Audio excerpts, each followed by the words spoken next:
Message. திருத்தணியில் உதித்தருளும் ஒருத்தன்மலை விருத்தன் எனது உள்ளத்தில் உரை கருத்தன்மையில் நடத்துவன் வேலை என்று முருகன் துதியை கூறி பத்ராயிருப்புவாள் மந்தை மாரியம்மன் பூக்குழி திருவிழாவை முன்னிட்டு இன்று அருமையான ஒரு பட்டிமன்ற நிகழ்வுக்கு ஏற்பாடுகளை செய்த விழா குழுவினருக்கும் இந்த நிகழ்விற்காக மேடை அமைத்து உபயதாரராக இருக்கக்கூடிய மீனாட்சி நகைக்கடை உரிமையாளர் திரு பொன் சுப்ராஜ் மாரியப்பன் அவர்களுக்கும் பொன் விஸ்வநாதன் அவர்களுக்கும் எங்கள் பட்டிமன்றத்தின் குழுவின் சார்பாகவும் முத்தாளமின் மந்தை மாரியம்மன் விழாக்குழுவின் சார்பாகவும் நெஞ்சார்ந்த நன்றிகளை கூறிக்கொண்டு அப்படியே அங்க இருக்கிற மக்கள் அப்படிங்கிட்டு வந்தீங்க நல்லா இருக்கும். அப்படி வந்துக்கோங்க, உட்காந்துக்கோங்க, அப்படி உட்காந்துக்கோங்க. ஏன் நிக்கிறீங்க? ஏன்னா நீங்க நிக்கிறது எங்களுக்கு கால் வலிக்குது. அப்படிதான் சொல்ல சொன்னாரு மாப்பிள்ள. சரி, பட்டிமன்றம் பொதுவா வந்து இப்ப இன்னைக்கு கிராமங்கள்லாம் பாத்தீங்கன்னா ஆடல் பாடல் ஆட்டம் பாட்டு கச்சேரி இந்த மாதிரி நடந்துகிட்டு இருக்கும். பொதுவா பட்டிமன்றம் எங்க நடக்கும் அப்படின்னு கேட்டீங்கன்னா அறிவு சார்ந்த சமூகத்துல நடந்துகிட்டு இருக்கும். அப்ப நமக்கு இதுக்கு என்னையா சம்மந்தம் இருக்குன்னு கேட்கக்கூடாது. ஏன் நம்ம இன்னைக்கு அறிவு சார்ந்த சமூகமா வளர்ந்துட்டோம் அப்படிங்கிறதுக்கு ஒரு எடுத்துக்காட்டு தான் இது. பொதுவா இந்த பட்டிமன்றத்துல பேச ஆரம்பிக்க முன்னாடி மந்தை மாரியம்மன்னா என்ன, யாரு என்னன்னு சொல்லி கேட்கலான்னு சொல்லிட்டு வரலான்னு நினைச்சேன். நான் வந்து வரங்குள்ளேயும் ஒருத்தர் வந்து சொன்னார், ஐயா இந்த மந்த மாரியம்மனோட பவர் என்னன்னு தெரியுமான்னு கேட்டாரு. நீங்க சொல்லையாங்க தெரிஞ்சுக்கிறதே அப்படின்னு. பறவை முனியம்மா தெரியுங்களா? பறவை முனியம்மா சினிமா புகழ் பாடகி. முதல் முறையா வந்து பாடின இடம் அந்த மந்த மாரியம்மன் கோயில். அதுக்கப்புறம் அவங்க எங்க போயிட்டாங்க? சினிமாவுக்கு போயிட்டாங்க. அதே மாதிரி விஜயலட்சுமி நவநீதகரசன் சொல்லி நாட்டுப்புற பாடல் பாடக்கூடியவங்க, அவங்களும் இந்த மந்த மாரியத்தை வந்து திடல்ல வந்து பாட்டு பாடினாங்க. அவங்களும் உலக புகழுக்கு போயிட்டாங்க. இப்ப மூணாவதா நீங்க வந்திருக்கிறீங்க, நீங்களும் உலக புகழுக்கு போயிருங்கன்னு சொல்லி அந்த மந்த மாரியம்மன் ஒரு ஆளை அனுப்பி வச்சு எங்களுக்கு சொல்லியிருக்கா. அந்த ஆத்தா என்ன சொல்றா, இவன்ட்டு போய் சொல்லிடா, அவனையும் பெரிய ஆள் ஆக்கிடுவோன்னு வருத்தப்பட வேண்டாம்னு சொல்றான். 4 நாளைக்கு முன்னாடி இதே வார்த்தைய நம்ம அன்னை முத்துப்பாண்டி அண்ணன் சொன்னாரு. அவர் ஸ்டைல்ல சொன்னாரு, இந்த பட்டிமன்றம் முடிஞ்சோன்னு நீங்க டிவிக்கே போயிருவீங்கன்னாரு. என்னடா டிவிக்கே போயிருவோன்னு பயமாயி போச்சு, கட்சியை சொல்றாருன்ட்டு. என்னென்ன சொல்றீங்க? இந்த பட்டிமன்றம் முடியட்டும் நீங்க டிவிக்கே போறீங்கன்னாரு. எனக்கு ஒரே குழப்பம். அண்ணே புரியுற மாதிரி சொல்லுங்கண்ணே, எனக்கு அரசியல் வேற நடந்துகிட்டு இருக்குது. டிவிக்கு தொலைக்காட்சிக்கு போயிருவீங்கன்னாராம். ஓ, தொலைக்காட்சிக்கு போயிருவீங்களா? நான் கூட கட்சிக்கு போயிருவேன்னு பயந்துட்டேன். உண்மையிலே எலெக்ஷன் இப்ப ஒரு வாரத்துக்கு முன்னாடி தான் ஓட்டெல்லாம் போட்டு வந்திருப்பீங்க. எல்லாரும் கையில மை வச்சிருப்பீங்க. சொல்லுவாங்க, எந்த கட்சிக்கு ஓட்டு போட்டீங்க, எந்த கட்சி ஜெயிக்கும். அப்படிதான் நடந்துச்சு. பட்டிமன்றம் பேச வந்த ஒருத்தர் எங்க மாதிரி என்னைய மாதிரி ஒரு ஆள் நினைச்சிட்டு, இவர் விவரமானவரியா, இவர்கிட்ட கேட்டா விவரமா சொல்லுவாரு, ஒரு பட்டிமன்றம் பேசக்கூடிய ஆளு அப்படின்னு சொல்லிட்டு என்கிட்ட வந்து ஒரு ஆள் கேட்டாங்க, எந்த கட்சி ஜெயிக்கும் அப்படின்னாரு. ஐயா எத்தனை கட்சி பிரதான கட்சி போட்டிட்டு இருக்கு? 4 கட்சி, 4மே ஜெயிக்கும், 4மே அப்படின்னு. எந்த கட்சி ஜெயிக்கும்? 4மே. யோ உன்னைய போய் அறிவாளி நினைச்சு கேட்டேன் பாரு, எப்படியா 4மே ஜெயிக்கணும்னா? 4 மே அப்படின்னு என்ன அர்த்தம்? 4ஆம் தேதி மே மாசம் அன்னைக்கு தான் ரிசல்ட், அன்னைக்கு தான் தெரியும் ஜெயிக்கும் யாருன்ட்டு. அதைத்தான் அப்படி சொன்னேன் அப்படின்னா. இந்த ஆளு கொஞ்சம் விவரமா தான் பேசுதான். அதுதான் பட்டிமன்றம். பட்டிமன்றங்கிறது என்ன அப்படின்னா பேச்ச விவரமா பேசணும். இப்ப 4 மே அப்படின்னு என்ன அர்த்தம்? 4ஆம் தேதி மே மாசம் ரிசல்ட், அன்னைக்கு தான் ஜெயிக்கும் நான் சுருக்கமா சொன்னேன். இப்ப கொஞ்சம் விவரமா சொல்ல வேண்டும். இந்த மாதிரி ஒரு பட்டிமன்றம் நிகழ்வுனை வந்து நடத்தும் போது கிராமப்புறங்கள்ல எல்லாம் பாத்தீங்கன்னா, நாங்க ஒரு ஊருக்கு பட்டிமன்றம் பேச போயிருந்தோம். இப்படித்தான் தம்பியை 2 பேரையும் பாடுங்கடா அப்படின்னு சொல்லிட்டேன். அவங்க 2 பேரும் மூச்சரிக்க பாடிக்கிட்டு இருக்காங்க. வந்து உட்காந்துட்டாங்க. நானும் மூச்சரிக்க பேசிக்கிட்டு இருக்கேன். அங்கிருந்து ஒரு ஆள் வந்தாரு, சும்மா பேசிக்கிட்டு இருக்கேன். அவங்க 2 பேரும் பாடினாங்கல்ல, மிச்சம் இந்த பொம்பளை எல்லாம் ஆட சொல்லலாம்ல அப்படின்னாங்க. பட்டிமன்றம் என்னன்னு தெரியல அவங்களுக்கு. ஏன் கிராமத்துல அப்படி இருக்குது. பட்டிமன்றம்னா என்ன, அப்படின்னா அந்த காலத்துல பாட்டி எல்லாம் உட்காந்து பேசுவாங்க தெரியுமா? பட்டியக்கல்ல உட்காந்து, ஏத்தா கேட்டியா பொண்ணாத்தா மாவன் ஒருத்திய கூட்டு போயிட்டாங்கல்ல, ஆமா அந்த பையன் ஏற்கனவே 2ஆம் தரம் கதை இதெல்லாம் சொல்லுறாங்க பார்த்தீங்களா? அதுதான் புரணி பேசுறது. அதை ஒரு காலத்துல வீட்டுக்கு முன்னாடி உட்காந்து பட்டியக்கல்ல உட்காந்து பேசினாங்க. அந்த பட்டியக்கல்ல உட்காந்து பேசுனதான் காலங்காலமா மறி வினை போச்சுன்னா மேடை போட்டு கொடுத்து சேர் போட்டு உட்கார வச்சு மைக்க கொடுத்து பேசுக்கலாம், புரணியை பேசுக்கலாம் அப்படின்னு சொல்லிட்டாங்க. அதுதான் அந்த பட்டிமன்றம்.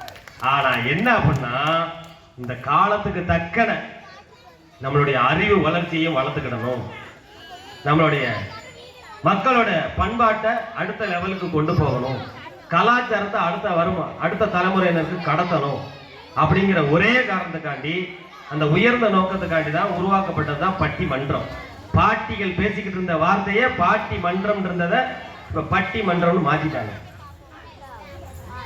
இந்த மந்தை மாரியம்மன் கோயிலோட வரலாறு சொல்லும் போது ஒரு சுப்ராஜ், நம்மளுடைய நகைக்கடை உரிமையாளர் சுப்ராஜ் சொன்னாரு, பத்திராயிருப்புல ஒரு மிகப்பெரிய ஒரு விஷயம் அப்படின்னா மத நல்லிணக்கம்.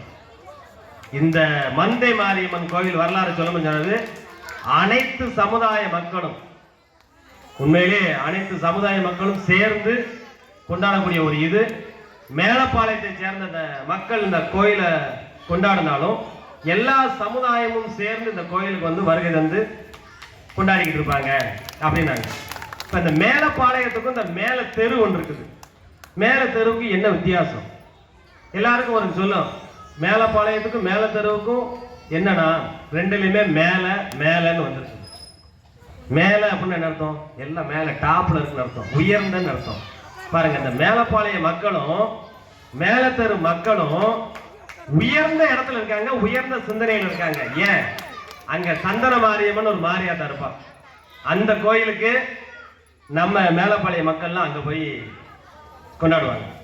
இந்த மந்த மாரியம்மனுக்கு அந்த மேலத்தெரு மக்கள்லாம் வந்து கொண்டாடுவாங்க.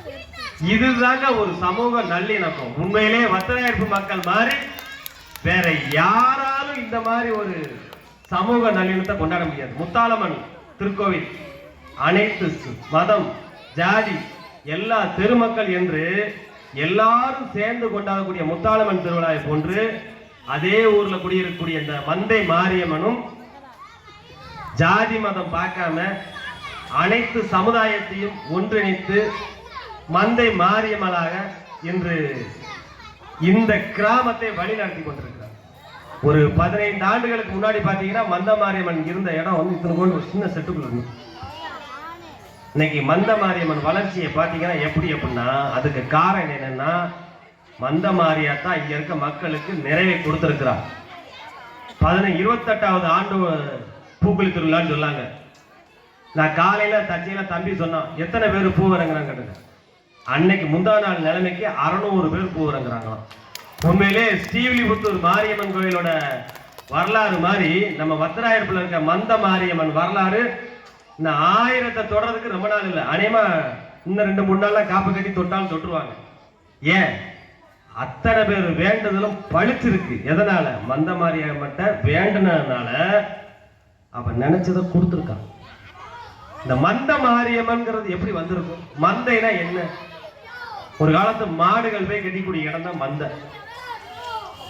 இந்த மந்த மாரியம்மன்ல என்ன சிறப்பு அப்படின்னா, ஒரு 25-30 வருஷத்துக்கு முன்னாடியே பாத்தீங்கன்னா மாடு வந்து கண்ணு போடுறதுக்கு வந்து சிரமப்படும். அதாவது மாடு கண்ணுக்குட்டி போடுறது அப்படின்னா அந்த தாய் வந்து எப்படி ஒரு குட்டியை பிரவேசிக்காலும் குழந்தைய பிரவேசிக்காலும் அதே மாதிரி மாடு வந்து தன்னோட குட்டியை பிரவேசிக்கிறதுக்காண்டி ரொம்ப சிரமத்துக்கு ஆளாகும். அப்பேற்பட்ட சிரமத்தனமான நேரத்துல அந்த வீட்டுக்காரங்க வந்து மாட்டை கொண்டு வந்து இந்த இருக்க இங்க மரத்துல கட்டிடுவாங்க. அப்ப அந்த மாடு நைட்டு கட்டி போட்டு போயிடுவாங்களாம். காலையில பாத்தீங்கன்னா கண்ணு போட்டு இருக்கணும். ஏன்? அந்த மாரியாத்தா பிரசவம் பார்த்துக்கிடுவாங்க. எப்பேற்பட்ட மாரியாத்தா பாருங்க. இந்த மாரியாத்தா சாதாரண மாரியாத்தா இல்ல. பொதுவா மாரியாத்தானால எப்படி இருப்பா? ஆக்ரோஷமா இருப்பா. நான் உண்மைக்கே நீங்க வந்து பார்த்தேன், இப்படி குழந்தை மாதிரி இருக்கா அந்த மாரியாத்தா. பார்க்கும் போதே ஆகா இவ்வளவு கொஞ்சம்லாம் செய்யணும், இவ்வளவு கையெடுத்துல கும்பிடணும்னு கையை தன்னை போல வருது. அப்பேற்பட்டவதான் இந்த மந்த மாதிரி. அவளை வேண்டி யாரு என்ன நினைச்சு வந்தீங்களோ அது நடக்கும். எங்க முத்துப்பாண்டியனுக்குலாம் அப்படிதான் நடந்துச்சு இல்லையானு? ஆமா, போன வருஷம் வேண்டாரு, இந்த ட்ரிப் நடந்துருச்சு. என்ன வேண்டாருன்னு அவருக்கு தெரியும். இங்க அங்க அக்கா சிரிக்குது, அவர் என்ன வேண்டாரு நடந்துச்சுன்னு. நடந்துருச்சு, சந்தோஷம், வாழ்த்துக்கள், அருமை. இந்த மாதிரியான ஒரு நிகழ்வுல மாரியம்மனோட புகழை சொல்லாம நம்ம பேச முடியுமா? பட்டிமன்றத்துல மாரியம்மனுக்கு எத்தனை வகையான பேர் இருக்குது. அங்க சந்தன மாறி, இங்க மந்த மாறி, அங்க இருக்கங்குடி மாறி, திருச்சி பக்கத்துல சமயபுரம் மாறி, கருமாறி, வேப்பலக்காரி அப்படின்னு எத்தனை பேர் வந்துகிட்டு இருக்குது. இதே இது நமக்கு பேர் வச்சு எப்படி வைப்பாங்க? அது முடிச்சவிக்கி, முல்லை மாறி, கேப் மாறி அப்படின்னு நமக்கு பேர் வைப்பாங்க. ஆனா அந்த மாறிக்கு எப்படி பேர் வச்சிருக்காங்க? சந்தன மாறி அப்படின்னு சொன்ன மாதிரி. இருக்கங்குடி மாறின்னு ஒருத்தி இருக்கா. இருக்கங்குடி மாரியாத்தா தெரியாம யாராச்சும் இருப்போமா? அவ புகழை சொல்லலைன்னா எனக்கு என்ன செஞ்சிடும்? நாக்கு அழிக்கணும். அதனால அப்பேற்பட்ட இருக்கங்குடி மாறி என்ன செஞ்சா அப்படின்னா, ஒரு கிராமத்துல ஒரு வீட்டுல 8 பொம்பளை பிள்ளைங்க. எத்தனை பிள்ளைங்க? 8 பொம்பளை பிள்ளைங்க. அந்த மனுஷன் வந்து கஷ்டப்பட்டு கூலி வேலைக்கு போயிட்டு அந்த குடும்பத்தை காப்பாற்றணும். அப்பேற்பட்ட மனிதன் புருஷன் முன்னாடிக்கும் அடிக்கடி சண்டை நடக்கும். ஆனா ஒரு நாள் திடீர்னு 8 பொம்பளை பிள்ளைகளுக்கும் அம்மா போட்டுருச்சு. எத்தனை மட்டும் அம்மா போட்டுருச்சு? 8 பொம்பளை பிள்ளைகளுக்கும் அம்மா போட்டுருச்சு. உடனே வீட்டுக்காரி சொல்றா, ஏ கூறுகட்ட மனுஷா, நம்ம 8 பிள்ளைகளுக்கு அம்மா விளையாண்டு இருக்குது, நீ போய் இருக்க முடியல போய் மாரியாத்தட்ட வேண்டிக்கிட்டு அவளோட மஞ்சள் காப்பை எடுத்துட்டு வா அப்படின்னு சொல்லி அவ பொண்டாட்டி அனுப்பி விட்டுதான். இவன் பொண்டாட்டி சொல்லி பயந்துகிட்டு இருக்க வந்தான். இருந்தாலும் பொண்டாட்டி சொல்லிட்டா போயிட்டு வந்துடும் சொல்லி இருக்கங்குடிக்கு போயிட்டான். போய் இருக்கங்குடி தாயிட்ட போய் பார்த்துட்டு அவளோட மஞ்சள் காப்பை வாங்கிட்டு திருப்பி வந்து பஸ்ஸில் ஏறி உட்காந்துருக்கான். உட்காரும் போது பஸ்ஸில் பயங்கரமான கூட்டம். கீழே நின்றுக்கிட்டு ஒரு பொம்பளை நினைஞ்சிருச்சு, கை குழந்தைய வச்சிருக்கு, ஒரு 2 மாதம் குழந்தை. அந்த குழந்தைய தூக்கி, ஐயா இந்த குழந்தைய கொஞ்சம் பிடிச்சிக்கோங்க ஐயா அப்படின்னு சன்னலோரத்தில் உட்காந்து அந்த ஆள்கிட்ட கொடுத்துட்டு பஸ்ஸில் ஏறுது. அப்படி ஏறும்போது இந்த ஆளும் குழந்தைய கையில் வாங்கி வச்சுட்டு இருக்காரு. 2 ஸ்டாப்பு கழிச்சு பார்த்தா அந்த அம்மாவை காணும். இந்த ஆளு குழந்தைய கையில் வச்சுட்டு இருக்காரு. ஐயோ குழந்தைய வச்சிருக்காரு, குழந்தைய விட்டுட்டு அந்த பொம்பளை எங்க போயிட்டாலும் நம்ம என்ன செய்ய? ஏற்கனவே நம்ம வீட்டில் 8 பொம்பளை பிள்ளை, இந்த பொம்பளை பிள்ளைய கொண்டு போனா என் பொண்டாட்டி இணைஞ்சிருவா, கஞ்சி ஊத்த மாட்டா, என்ன செய்யன்னு யோசிச்சுட்டு போவா வேண்டாமா போவா வேண்டாமான்னு யோசிச்சுட்டு இருக்காரு. அதுக்கு அடுத்த ஸ்டாப்ல இறங்கிட்டு சின்ன குழந்தை, பச்சை குழந்தை, அன்னைக்கு தான் பிறந்த மாதிரி இருக்கு, குழந்தைய போய் முள்ளுக்காட்டுல வீசிட்டு போயிடுவோம்னு சொல்லிட்டு முள்ளுக்காட்டுல போட்டார். அந்த முள்ளுக்காட்டுல போட்டுட்டு திருப்பி வரும்போது பாத்தீங்கன்னா ஒரு 10 நாய்கள் எதுக்க ஓடுது. இவருக்கு ஒரு பதட்டம், ஆஹா பச்சை மண்ணை தூக்கி முள்ளுக்காட்டுக்குள்ள போட்டிருக்கோம், இந்த நாய் வேற போகுது, எங்க போய் இந்த குழந்தைய கடிச்சு சாப்பிட்டுமோன்னு அந்த மனுஷனுக்கு ஒரு பதட்டம் வந்து மறுபடி ஓடி போய் அந்த குழந்தைய தூக்கிட்டார். தூக்கிட்டு என்ன நடந்தாலும் பரவாயில்ல, நம்ம வந்து வீட்டுக்கு கொண்டு போய் பொண்டாட்டிட்டு அடியை வாங்கினாலும் பரவாயில்ல, இந்த பிள்ளைய விட்டுறக்கூடாதுன்னு சொல்லிட்டு வாராப்புல. வீட்டுக்கு வரும்போது நைட்டு 10 மணி ஆயிடுச்சு, கடைசி பஸ்ஸு. வீட்டுக்குள்ள வா வேண்டாமா வெளியவே நின்றுக்கிட்டு இருக்கலாமான்னு யோசிச்சுக்கிட்டு இருக்காப்புல. பொண்டாட்டி கதவை திறந்துட்டு வந்துட்டாப்புல. அட கூறுகட்ட மனுஷா, உன்னை காலையிலேயே விருக்கங்குடிக்கு போயிட்டு வர சொன்னே, ஏன் இவ்வளவு நேரம் ஆளை காணும்னு தெரிவிக்கிட்டு இருந்தனே? அவன் கையில குழந்தைய வச்சிருக்க பார்த்துட்டு லைட்டை போட்டுதான் கையில குழந்தைய வச்சிருக்கான். அட முட்டா பையன் மாவனே, உன்னை கோயிலுக்கு போயிட்டு வச்சுன்னா குழந்தைய தூக்கிட்டு வந்திருக்க அப்படின்னு இருக்கான். அப்பதான் நடந்ததை சொல்றான்.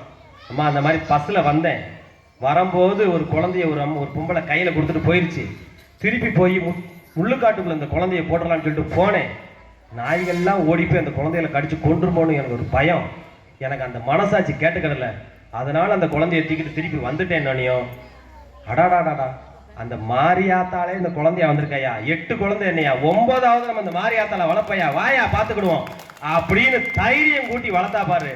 அவதாயா இருக்கக்கூடிய மாறி 8 பொம்பளை பிள்ளை வச்சுக்கிட்டு கஷ்டப்பட்டுக்கிட்டு இருந்தவன் 9வது பொம்பளை பிள்ளை வந்தாலும் பரவாயில்ல, எனக்கு சமாளிக்கூடிய சக்தி அந்த மாரியாத்தா கொடுத்துட்டான்னு சொல்லி அவன் மனசை மாத்தினா பாருங்க, அவதான் மாறி. அப்பேற்பட்ட மாறி நம்ம ஊர்ல மந்த மாறியா மாறி உட்கார்ந்துருக்கா.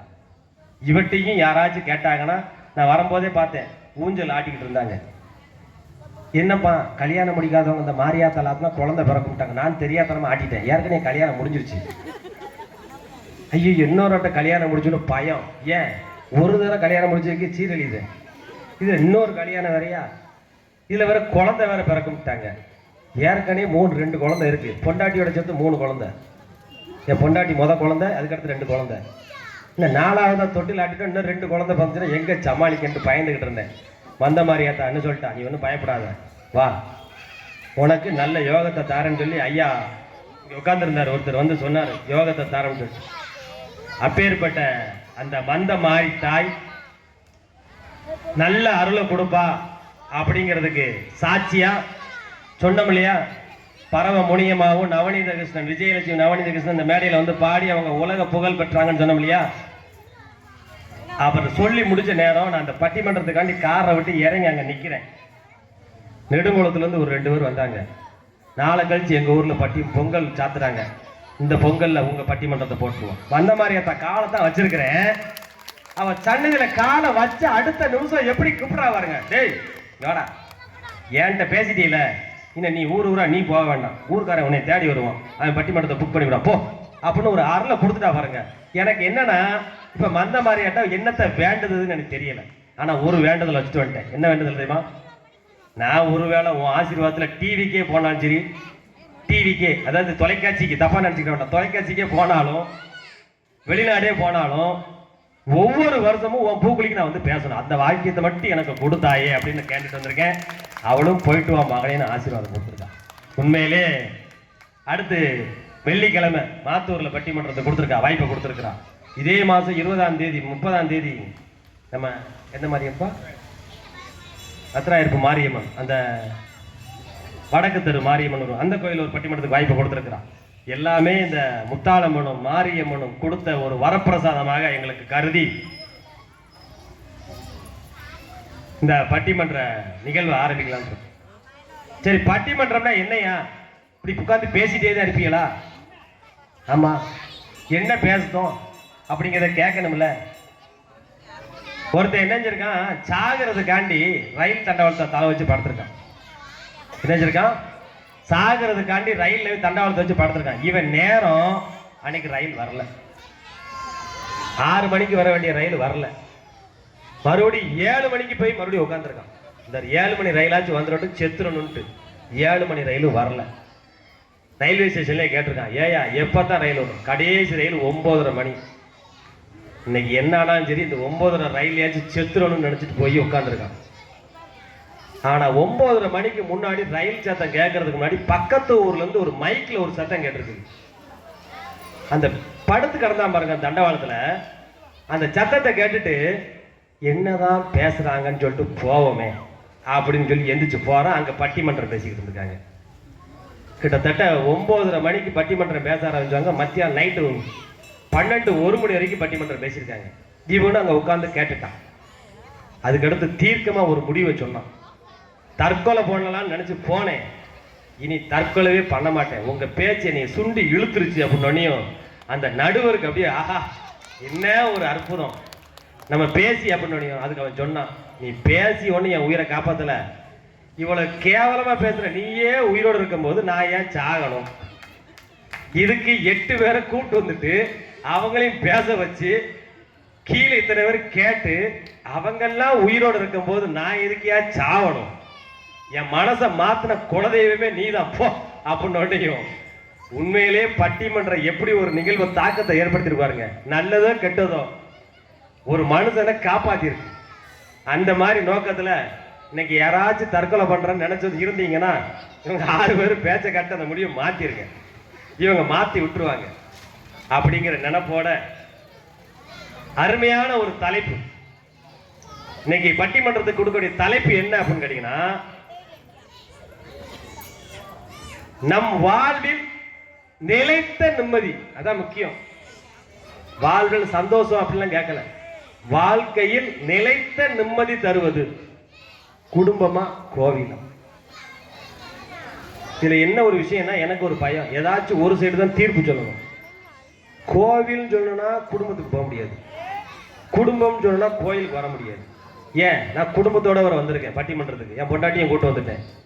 எத்தனைக்கு பட்டிமன்றத்துக்கு வராதவன் இன்னைக்கு வந்திருக்கா, எதுக்கு தெரியுமா? மாவனை இன்னைக்கு குடும்பம் சொல்றியா கோவில் சொல்றியா? கோவில் சொல்லிட்டீங்கன்னா அங்க உன்னை கோயிலை விட்டுட்டு வந்துடுவேன், குடும்பம் சொல்லிட்டீங்கன்னா குடும்பத்தை கூட்டு வந்துடுவேன் அப்படிங்கிற பயத்துல இருக்கா. இப்ப ஏன் இது எப்படி தெரியுமா இருக்கு, அந்த தண்டவாளத்துல ஒருத்தர் தலை வச்சு படுத்தா பாருங்க, அந்த நிலைமை இப்ப எனக்கு இருக்குது. ஆனா இவங்க 6 பேர் பேச போறாங்கல்ல, இந்த பேச்சை வச்சு தான் நான் முடிவு பண்ணுவேன். குடும்பம்னு சொல்லவா, கோவில்னு சொல்லவா. பட்டிமன்றத்துக்கு வரும்போதே தம்பி தர்மேந்திரன் வீட்டுக்கு போகலான்னு நினச்சேன். அவர் தங்கச்சி குழந்தை பிறந்திருக்கு, வாங்கண்ணே எல்லாரும் உதயகுமார் வீட்டுக்கு. அண்ணே வாங்க, இன்னைக்கு என்ன இப்போ நடுவர் எல்லாம் தப்பாக சொல்கிறாருன்னு பேசுகிறேன். இல்லை உதயகுமார் வீட்டுக்கு போயிட்டு வருவோன்னு சொல்லிட்டு கூப்பிட்டாங்க. அப்போ போகும்போதே போய்கிட்டு இருக்கும்போது விஜயகுமார் இருக்கார்ல, இவர் தான் விஜயகுமார். இந்த வீட்டில் நான் குடியிருந்தேன் அப்படின்னாப்புல. அவன் பொண்டாட்டி கேட்டாப்புல, ஏங்க எனக்கு தெரியாமல் இந்த வீட்டில் நீ எப்போ குடியிருந்தேன்னு கேட்டேன். எனக்கு ஒரு சந்தேகம், ஏய்யா குன்னூரில் குடும்பம் இருக்கு, நீ இந்த வீட்டில் யார் கூட குடியிருந்த? குடும்பம் பாருங்க எப்படி இருக்குன்ட்டு. அப்போ சொன்னார், ஏமா உன்னை கல்யாணம் முடிக்கிறதுக்கு முன்னாடி நான் எங்கள் அப்பா அம்மாவோட இங்கே குடியிருந்தேம்மா. அப்படி தெளிவாக சொல்லியா, இல்லைன்னா குடும்பத்தில் குழப்பத்தை உண்டு பண்ணிடும் அப்படின்னு. ஒரு குடும்ப நிகழ்வு எப்படி போய்கிட்டு இருக்கு பாருங்க. அப்படி ஒரு நிகழ்வு போய்கிட்டு இருக்கு. கோயில் எப்படி போய்கிட்டு இருக்குது. வந்தோம், நாளைக்கு ஜெனரேட்டர் வேலை செய்யலை இல்லையா. அப்போ ஜெனரேட்டரை வந்து சுற்றுறதுக்காண்டி அங்கேருந்து ஒருத்தவங்க கூட்டு வந்தார். அந்நேரம் பார்த்தீங்கன்னா மாப்பிள்ளை மாதிரி சட்டை போட்டுருக்காரு தர்மேந்திரன். மாப்பிள்ளை அந்த மேடையில் இதை போய் போடுங்கன்னு சொன்ன பாருங்க. அந்த ஜெனரேட்டரை சுற்றி சபக்க புகை அடித்து சுந்தரா டிராவல்ஸில் வரக்கூடிய வடிவேல் மாறிட்டாரு. அவர் சொன்னார், நான் வீட்டிலேருந்து கிளம்பும் போது மாப்பிள்ளை மாதிரி வந்தேன், இப்போ என்னை இப்படி ஆக்கிட்டீங்களே அப்படிங்கிற அளவுக்கு கோவில் என்னை பாடா படித்திருச்சு அப்படின்னு அவர் சொல்கிறாரு. அப்போ இரண்டு பக்கமுமே கோவிலில் என்னென்னலாம் இருக்குது, குடும்பத்தில் என்னென்னலாம் நடக்குது, கோவிலில் நிம்மதி இருக்குதா, குடும்பத்தில் நிம்மதி இருக்குதா அப்படின்னு பேசுறதுக்காண்டி இந்த அணிலேருந்து ஒரு 3 பேர், இவங்க 3 பேரும் பார்த்தீங்கன்னா மனசுக்கு மனிதனுக்கு நிலைத்த நிம்மதி தருவது கோவில் தான் அப்படின்னு சொல்லி பேசுறதுக்காண்டி இந்த சைடு ஆசிரியர் சகோதரி மாலா அவங்க பார்த்தீங்கன்னா ஒரு நல்ல பட்டிமன்ற பேச்சாளர், ஆசிரியை இருக்காங்க, கணக்கு ஆசிரியை இருக்காங்க. நிறைய மேடைகளில் தன்னுடைய பேச்சு திறமையால் ரசிகர்களை கட்டி இழுத்து பேசக்கூடிய ஒரு ஆற்றல் மிக்க பேச்சாளர். அவங்களுக்கு பக்கத்தில் இருக்கார் பத்தியா உதயகுமார் தம்பி, அவர் ஒரு நல்ல பாடகர். இப்போ வந்தவனுமே பார்த்தீங்க அருமையாக ஒரு பாட்டு பாடினார். அவர் பாட்டுக்கு ஏன் மயங்காத ஆளே கிடையாது. ஆனால் ஒரே ஆள் மட்டும் மயங்க மாட்டேங்குது. அந்த ஆள் யாருன்னு சொல்லி சீக்கிரம் மயங்கிடும். யாருன்னா அவங்க பொண்டாட்டி எங்கடா இருக்குன்னு தேடிக்கிட்டு இருக்காரு, பாடிக்கிட்டு இருக்காரு. அப்படியாச்சும் அந்த பாட்டுக்கு மயங்கி ஏதாச்சும் ஒரு புள்ள வீட்டுக்கு வரட்டுமே அப்படின்னு நினச்சிக்கிட்டு இருக்கோம். வந்துடும், கட்டாயம் நடக்கும். அடுத்த பட்டிமன்றத்தில் மருமகளோட உட்காந்துடும். ரைட்டு. அதுக்கடுத்து அந்த அன்னைக்கு வலு சேர்க்கறதுக்காண்டி மகேஸ்வரி ஆசிரியை, இவங்க ஸ்ரீவில்லிபுத்தூரில் ஆசிரியை இருக்காங்க. எப்பயுமே பார்த்தீங்கன்னா ஒன்று மேடையில் இருப்பாங்க, இல்லைன்னா செல்ஃபோனில் இருப்பாங்க. அதுலேயும் பட்டிமன்றம் ஓடிக்கிட்டு இருக்கும், அதுலேயும் பேசிக்கிட்டு இருப்பாங்க. எப்போத்தாமா தூங்குவீங்க? நைட்டு 12 மணிக்கு திடீர்னு ஃபோன் பண்ணி பட்டிமன்றம் பேச வரீங்களான்னா கூட பட்டிமன்றம் தான் சார் பேசிக்கிட்டு இருக்கேன்னு சொல்லக்கூடிய ஒரு மிகப்பெரிய பேச்சாளர். அப்பேற்பட்டவங்க நம்ம பட்டிமன்றத்தில் கோவில் தான் அப்படிங்கிற அணிக்காண்டி பேச வந்திருக்காங்க. இந்த சைடு அதெல்லாம் கிடையாதுங்க. எங்கெங்க கோவிலுக்கு போனால் நிம்மதி கிடைக்கி? கோவிலுக்கு போனால் நிம்மதி கிடைக்கா? கொடுமைன்னு கோயிலுக்கு போனால் அங்கே கொடுமை 2 கொடுமை கூத்தாடிக்கிட்டு ஒரு பழமொழி இருக்குல்ல, அந்த மாதிரி தான் எங்கள் நிலைமை இருக்குது அப்படின்னு சொல்லி இந்த அணியில் ஒரு 3 பேர் பேச வந்திருக்காங்க. அதில் நம்ம தர்மேந்திரன் அருமையான ஒரு பாடகர், நல்ல ஒரு பாட்டு பாடக்கூடிய திறமை உள்ள ஒரு மனிதர். அவர் நம்ம பட்டிமன்றத்தில் வந்து குடும்பத்துக்காண்டி பேச வந்திருக்காரு. ஐயா குடும்பத்தை கூட்டு வந்திருக்கீங்களா விட்டு வந்திருக்கீங்களா? நல்ல வேலை. சரி ரைட்டு, குடும்பத்தை கூட்டு வந்திருக்காராம். சரி, ஏன் இல்லைன்னா குடும்பத்துக்கு போக முடியாதுல்ல. ரைட்டு. அதுக்கு வலு சேர்க்கறதுக்காண்டி சகோதரி கதை சொல்லி லீலாவதி, நம்ம சுந்தரமண்டியத்தை சேர்ந்தவங்க, அருமையாக வந்து தன்னோட வாதத்தை எடுத்து வைக்கக்கூடியவங்க. இவங்க 2 பேரும் பத்தலைனா கூட நான் தூக்கி நிப்பாட்டிடுவேன்னு சொல்லி ஒருத்தர் வந்திருக்காருவாங்க. இவர் தான் விஜயகுமார். இந்த ஊரில் மகாராஜா ஜவுளி கடைன்னு ஒன்று வச்சுருந்தாரு. இப்போ இவர் குன்னூரில் வச்சுருக்காரு. அங்கே ஒரு வீடு கடை அங்கே தான், வேற ஒன்றும் இல்லை. வீடும் கடை அங்கே இருக்குன்னு சொல்ல வந்தேன், வேற ஒன்றும் பயப்படாதீங்க. இப்படி 2 அணிகளும் தங்களுடைய வாத திறமைகளால் குடும்பம்ங்கிற அணிக்காண்டி 3 பேரும், கோவில்ங்கிற அணிக்காண்டி 3 பேரும் பேசுறதுக்காண்டி வந்திருக்காங்க. அவங்க பேசும்போது நீங்கள் எந்த அளவுக்கு கவனித்து உங்களுடைய உற்சாகமான கைத்தட்டல் இருக்கோ அதை வச்சு தான் நான் முடிவுக்கு வந்து குடும்பமா கோவிலான்னு சொல்லி நான் வீட்டுக்கு போவா இல்லை கோயிலில் இருந்தவா நீங்கள் முடிவு பண்ணணும். அது உங்கள் கையில் தான் இருக்குது. அதனால் இந்த பட்டிமன்றம் கோவிலில் வச்சு நடப்பதனால நிலைத்த நிம்மதி தரும் இடம் கோவில் தான் அப்படின்னு பேசுறதுக்காக கோவில் அணியைச் சேர்ந்த பட்டிமன்ற பேச்சாளர் மாலா அவர்களை வாங்க அப்படின்னு 2 கரம் கூப்பி வரவேற்போம்.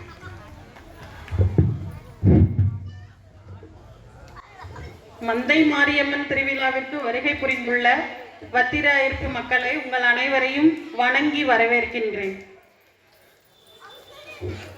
நீதிநிலை தவறாது நீதியை கொடுக்கக்கூடிய நடுவர் அவர்களே உங்களுக்கும், மேலும் எனது அணிக்கு மேலும் வலு சேர்க்க வந்துள்ள எனது அணியினருக்கும், குடும்பத்தில் தான் நிம்மதி என்று பொய்யை கூறிக்கொண்டிருக்கும் எனது எதிரணியினருக்கும் எனது பணிவான வணக்கத்தை தெரிவித்துக் கொள்கிறேன். பொய் சொல்ல வந்து உங்களுக்கு கூட வணக்கம் சொல்றாங்க. நடுவர் அவர்கள், இன்னைக்கு தலைப்பு பாத்தீங்கன்னா நம்ம வாழ்க்கையில நிலையான நிம்மதி எப்ப கிடைக்கும்? கோவில்ல கிடைக்குமா இல்ல குடும்பத்துல கிடைக்குமா? நிறைய மக்களுக்கு தெரியும் குடும்பத்துல கிடைக்கிறது இல்ல அப்படின்னு தெரியும். ஆனா மனசு விட்டு சொல்றதுக்கு யாருக்கும் இங்க தைரியம் இல்ல. அதனால மேடை போட்டு பேசுறதுக்காக 3 பேர் வந்திருக்கோம் நடுவர் அவர்களே.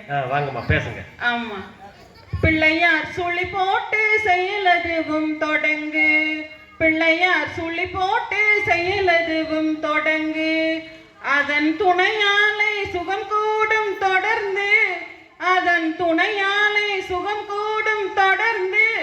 இப்படி பாடுறாங்க நடுவர்களே. எதுக்கு இப்படி பாடி வச்சாங்கன்னா, விநாயக பெருமான், அதாவது விநாயகர் முதற் கடவுளான விநாயகரை முதல்ல வணங்கி நம்ம எந்த ஒரு செயலை ஆரம்பிச்சாலும் அது நமக்கு வெற்றியை தான் கொடுக்கும். பிள்ளையார் சொல்லி போடணும், பிள்ளையார் சொல்லி போடணும் நடுவர்களே.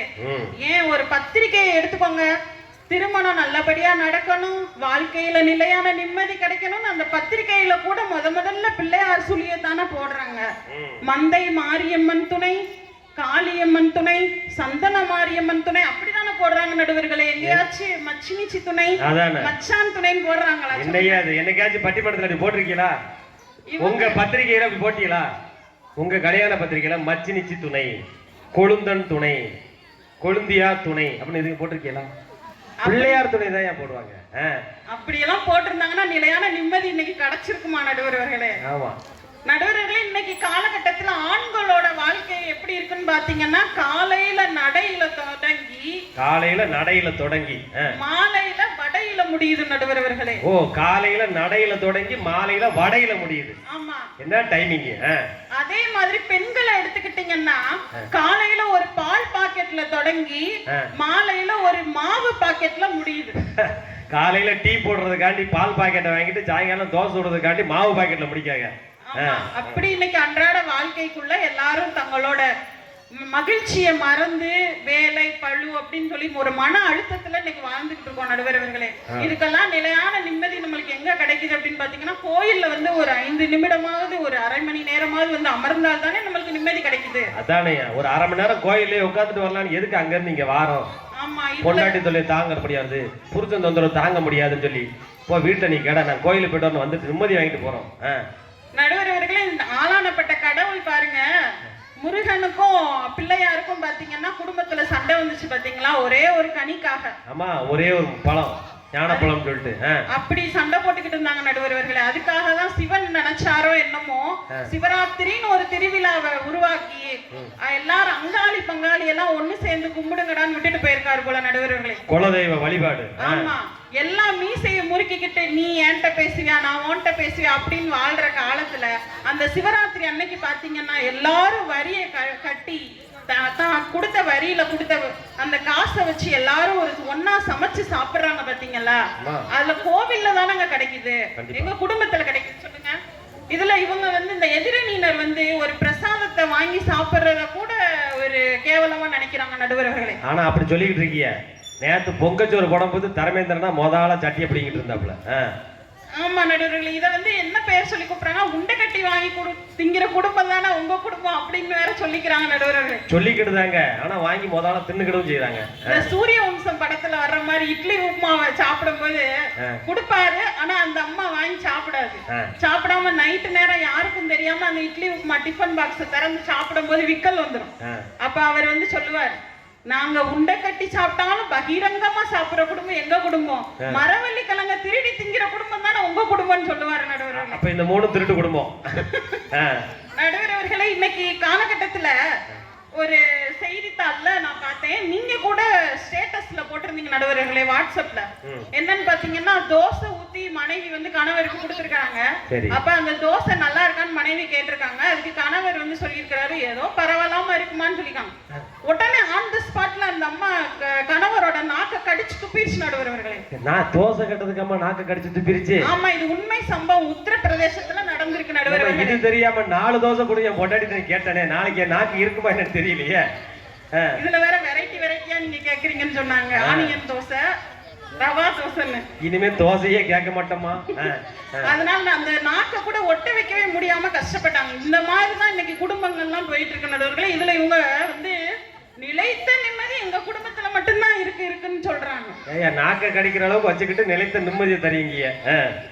நல்ல நூல் படித்து நீ எறியும் கல்வி, பொது நலன் நினைத்து நீ வழங்கும் செல்வம், பிறர் உழைப்பினிலே உனக்கு இருக்கும் இன்பம், இவை அனைத்திலுமே இருப்பதுதான் தெய்வம்.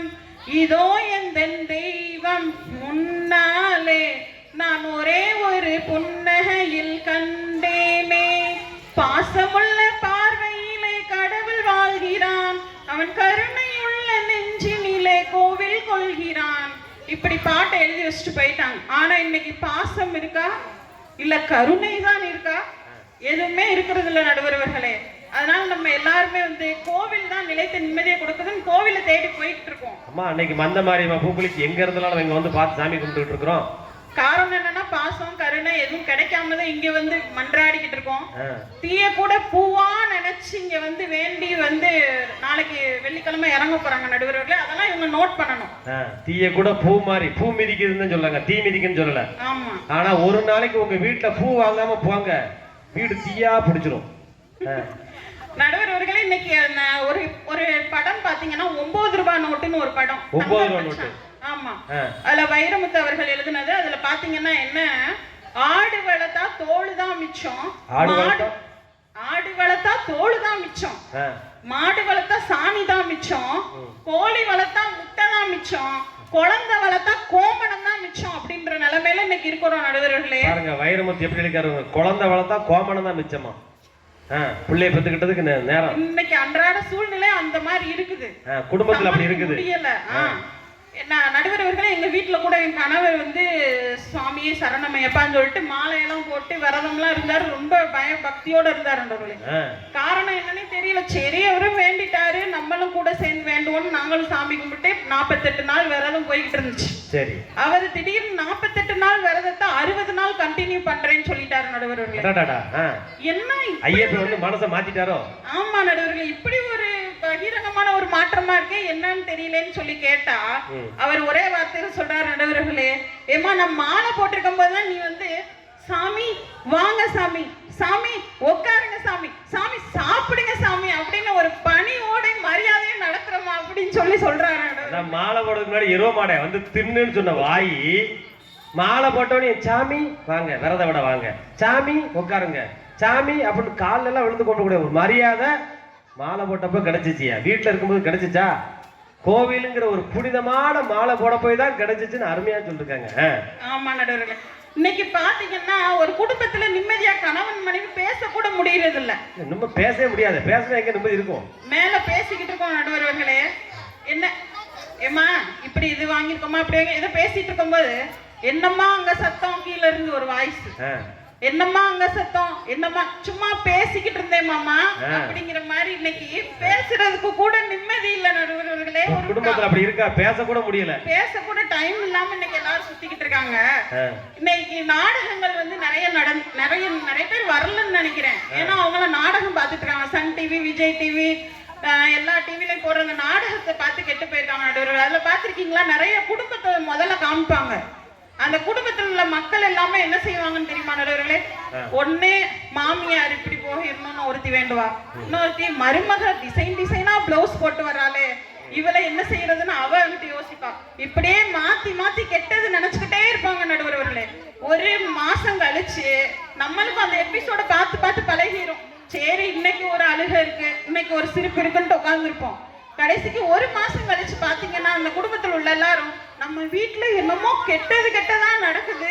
ஒரு மாசம் கழிச்சு குலதெய்வத்துக்கு போய் ஒரு பொங்கலை போட்டு வந்துருவோன்னு போவாங்க நடுவர்களே. நாடகம் பார்த்ததுனால குடும்பத்துல கெட்டது நடக்குது, அதனால குலதெய்வம் போய் பொங்கல் வச்சிருவோம்னு நினைச்சாங்க. ஆமா, மத்தவங்களுக்கு யாருக்கும் பொங்கல் வைக்கல நடுவர் அவர்களே, குலதெய்வத்துக்கு தான் பொங்கல் வைக்க போறாங்க. பாருங்க, மாமியா கொண்டு பொங்கல் வைக்கல. வீட்டுல நாடகம் பார்த்தா மாமியாளுக்கு பொங்கல், கோயிலுக்கு போனா குலதெய்வத்துக்கு பொங்கல். ஒரு காலத்துல நாடகம்னா எப்படி இருந்துச்சு? பொதுவா வில்லன் அப்படின்னு தான் கேள்விப்பட்டிருக்கோம் சினிமாவில். ஆனா நாடகத்துல இன்னைக்கு வில்லனே கிடையாது, எல்லாம் வில்லிகள். மாமியார், மருமகா, நாத்தனார் எல்லாம் பொம்பளையில ரவுடி ஆகிட்டாங்க. ஒரு நாடகத்துல 100 பேர் நடிக்காங்கன்னா அதுல 99 ஒரு வில்லியா தான் நடிக்கான். ஒருத்தி தான் இருப்பா, ஒருத்தியை சுற்றி அந்த 99 நடிக்கிறாங்க.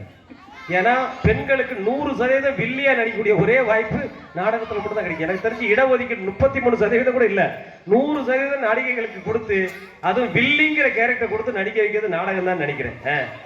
நடுவர் அவர்களே, இன்னைக்கு சனி பெயர்ச்சின்னு ஒண்ணு கிராண்டா இப்ப நடந்துட்டு இருக்கு நடுவர் அவர்களே. சனி பெயர்ச்சி.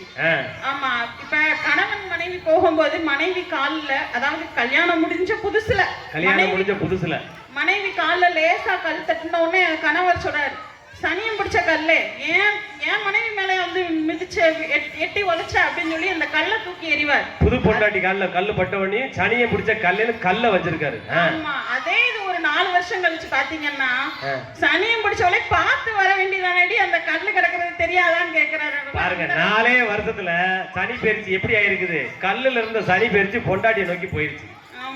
கல்லு சனி பெயர்ச்சியில் இருந்துச்சு. புது பொண்டாட்டி நடந்து வரும்போது கல்லை தட்டோன்னு கல்லை பார்த்து நினைஞ்சிருக்காரு. சனியை பிடிச்ச கல்லே என் பொண்டாட்டி கல்ல பட்டுட்டேன்னு திட்டின அந்த வாயி கல்யாணம் முடிச்சு 4 வருஷத்துல போய் வச்சு கண்ணை புடதிலேயே வச்சிருக்க, நாத்து நடந்தவனியான கல்லை தட்டிட்டு வரேன்னு சொல்லி சனி பெயர்ச்சி ஆயிடுச்சா. எப்படி அருமையா சொல்லிருக்காங்க. ஆமா, அதனால நாங்க வந்து சனி பகவானுக்கே வந்து சன்னா மசாலா படையல் போட்டு சாமி கும்பிடுறோம் நடுவர் அவர்களே. சனி பெயர்ச்சிக்கு சன்னா மசாலாவா? பாருங்கப்பா, அப்ப சப்பாத்தியும் சன்னா மசாலாவும். ஆமா நடுவர், இன்னைக்கு பாத்தீங்கன்னா அந்த உப்பிலியப்பன் கோவில்னு ஒரு கோவில் இருக்கு நடுவர்களே. உப்பிலியப்பன் கோவில், அங்க வந்து பகவானுக்கே உப்பு போடாம தான் அந்த நெய்வேத்தியம் பண்றாங்க. பகவானுக்கு உப்பு போடாம நெய்வேத்தியம் பண்றாங்க. இதுல நம்ம வீட்டுல கொஞ்சோண்டு உப்பு குறைஞ்சிருச்சுன்னா உடனே பிரச்சனை தான் நடுவர்களே. என்னமோ உப்புமா போட்டுனா உயிரோட வச்சிருக்கோமா இல்லையா, அது வரைக்கும் சந்தோஷப்படணுமா இல்லையா? அதை விட்டு போட்டு உப்புமால உப்பு பத்தலன்னு சொன்னா நாளைக்கு தப்புமாயா உங்க முதுகு?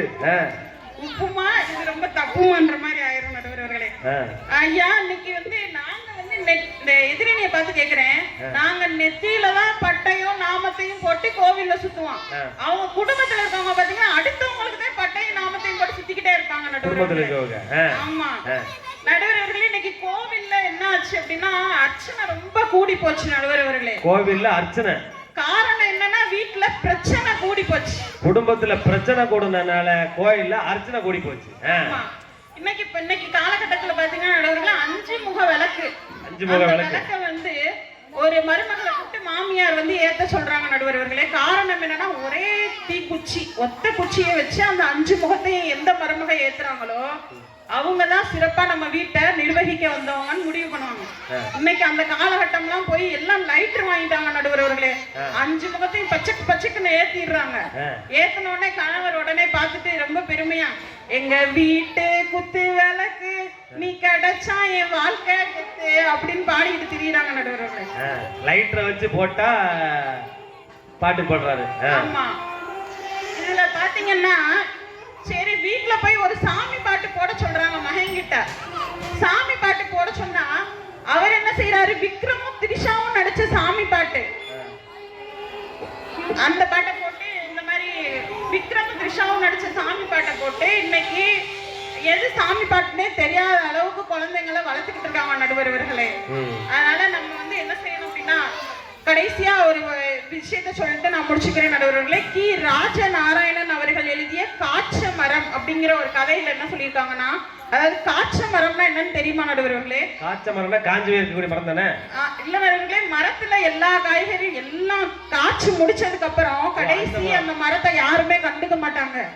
எல்லா காயும் பிடுங்கி பழமாக்கி நல்லா ருசிச்சு சாப்பிடுவாங்க. கடைசி அந்த மரம் தனியா ஒத்தையில காஞ்சு போய் நிக்கும். அது மாதிரி இந்த கி ராஜநாராயணன் அவர்கள் எழுதியிருக்கிறாரு. ஒருத்தர் வந்து ராமேஸ்வரத்து கிட்ட இருக்கிறவரு, அவர் வந்து என்ன செஞ்சிருக்காரு அப்படின்னா தன்னோட குழந்தைகளுக்காக சொத்து பணம் சேர்த்திருக்கிறார். நிறைய குழந்தைகள் 7-8 பெற்றிருக்கிறாரு. சொத்து சேர்த்திருக்காரு. அந்த சொத்துக்காக தன்னோட அப்பா அம்மாவே விரட்டி விட்டுட்டாங்க நடுவர்களே. எதன் மூலமான ஊர் தலைவரை பஞ்சாயத்தெல்லாம் வச்சு இப்படி பேசி அனுப்பி விட்டுட்டாங்க. கடைசி காலத்துல அந்த ஊர் தலைவர் வந்து ராமேஸ்வரத்துக்கு போறாரு. அந்த அம்மா அப்பா வந்து அந்த ராமேஸ்வரம் ராமேஸ்வரத்துல போய் கோவிலே தஞ்சம்னு மன நிம்மதிக்காக அங்க போயிருக்காங்க. அந்த போன இடத்துல ஊர் தலைவர் வந்த உடனே அவங்க கேட்ட ஒரே கேள்வி, என் பிள்ளைங்க எல்லாம் நல்லா இருக்காங்களான்னு தான் ஒரு வார்த்தை கேட்டாங்க நடுவர்கள். அப்படிப்பட்ட பெற்றோர்களை கூட இன்னைக்கு கண்டுக்கிறாத நிலைமையா இருக்கு. கோடி கோடியா வீட்டை கட்டுறாங்க நடுவர்களே, அன்னை இல்லம்னு பேர் வச்சுக்கிறாங்க, ஆனா வீட்டுக்குள்ள இருக்கிறது அன்னையை காணும். அவங்க எங்கன்னா அனாதை இல்லத்துல இருக்காங்க. அதனால இன்னைக்கு வந்து கோவில்ல தான் நிலையான நிம்மதி இருக்கிறது அப்படின்னு சொல்லிக்கிட்டு எனது வாய்ப்பை முடித்துக் கொள்கிறேன். நன்றி, வணக்கம். அருமையான ஒரு வார்த்தையை சொல்லி முடிச்சாங்க, அன்னை இல்லம். பாருங்க, பேரு மட்டும் வீட்டுல அன்னை இல்லம் இருக்கும், ஆனா அன்னை எங்க இருக்காங்கன்னா அனாதை இல்லத்துல இருக்காங்க. என்ன ஒரு கொடுமை, குடும்பத்துல அப்படி இருக்கியா அப்படின்னு சொல்லி அருமையா தன்னோட வாதத்தை சொல்லிட்டு போயிருக்காங்க. இதுக்கு பதில் கொடுக்கணும். வாங்க தர்மேந்திரன் பாடகர்.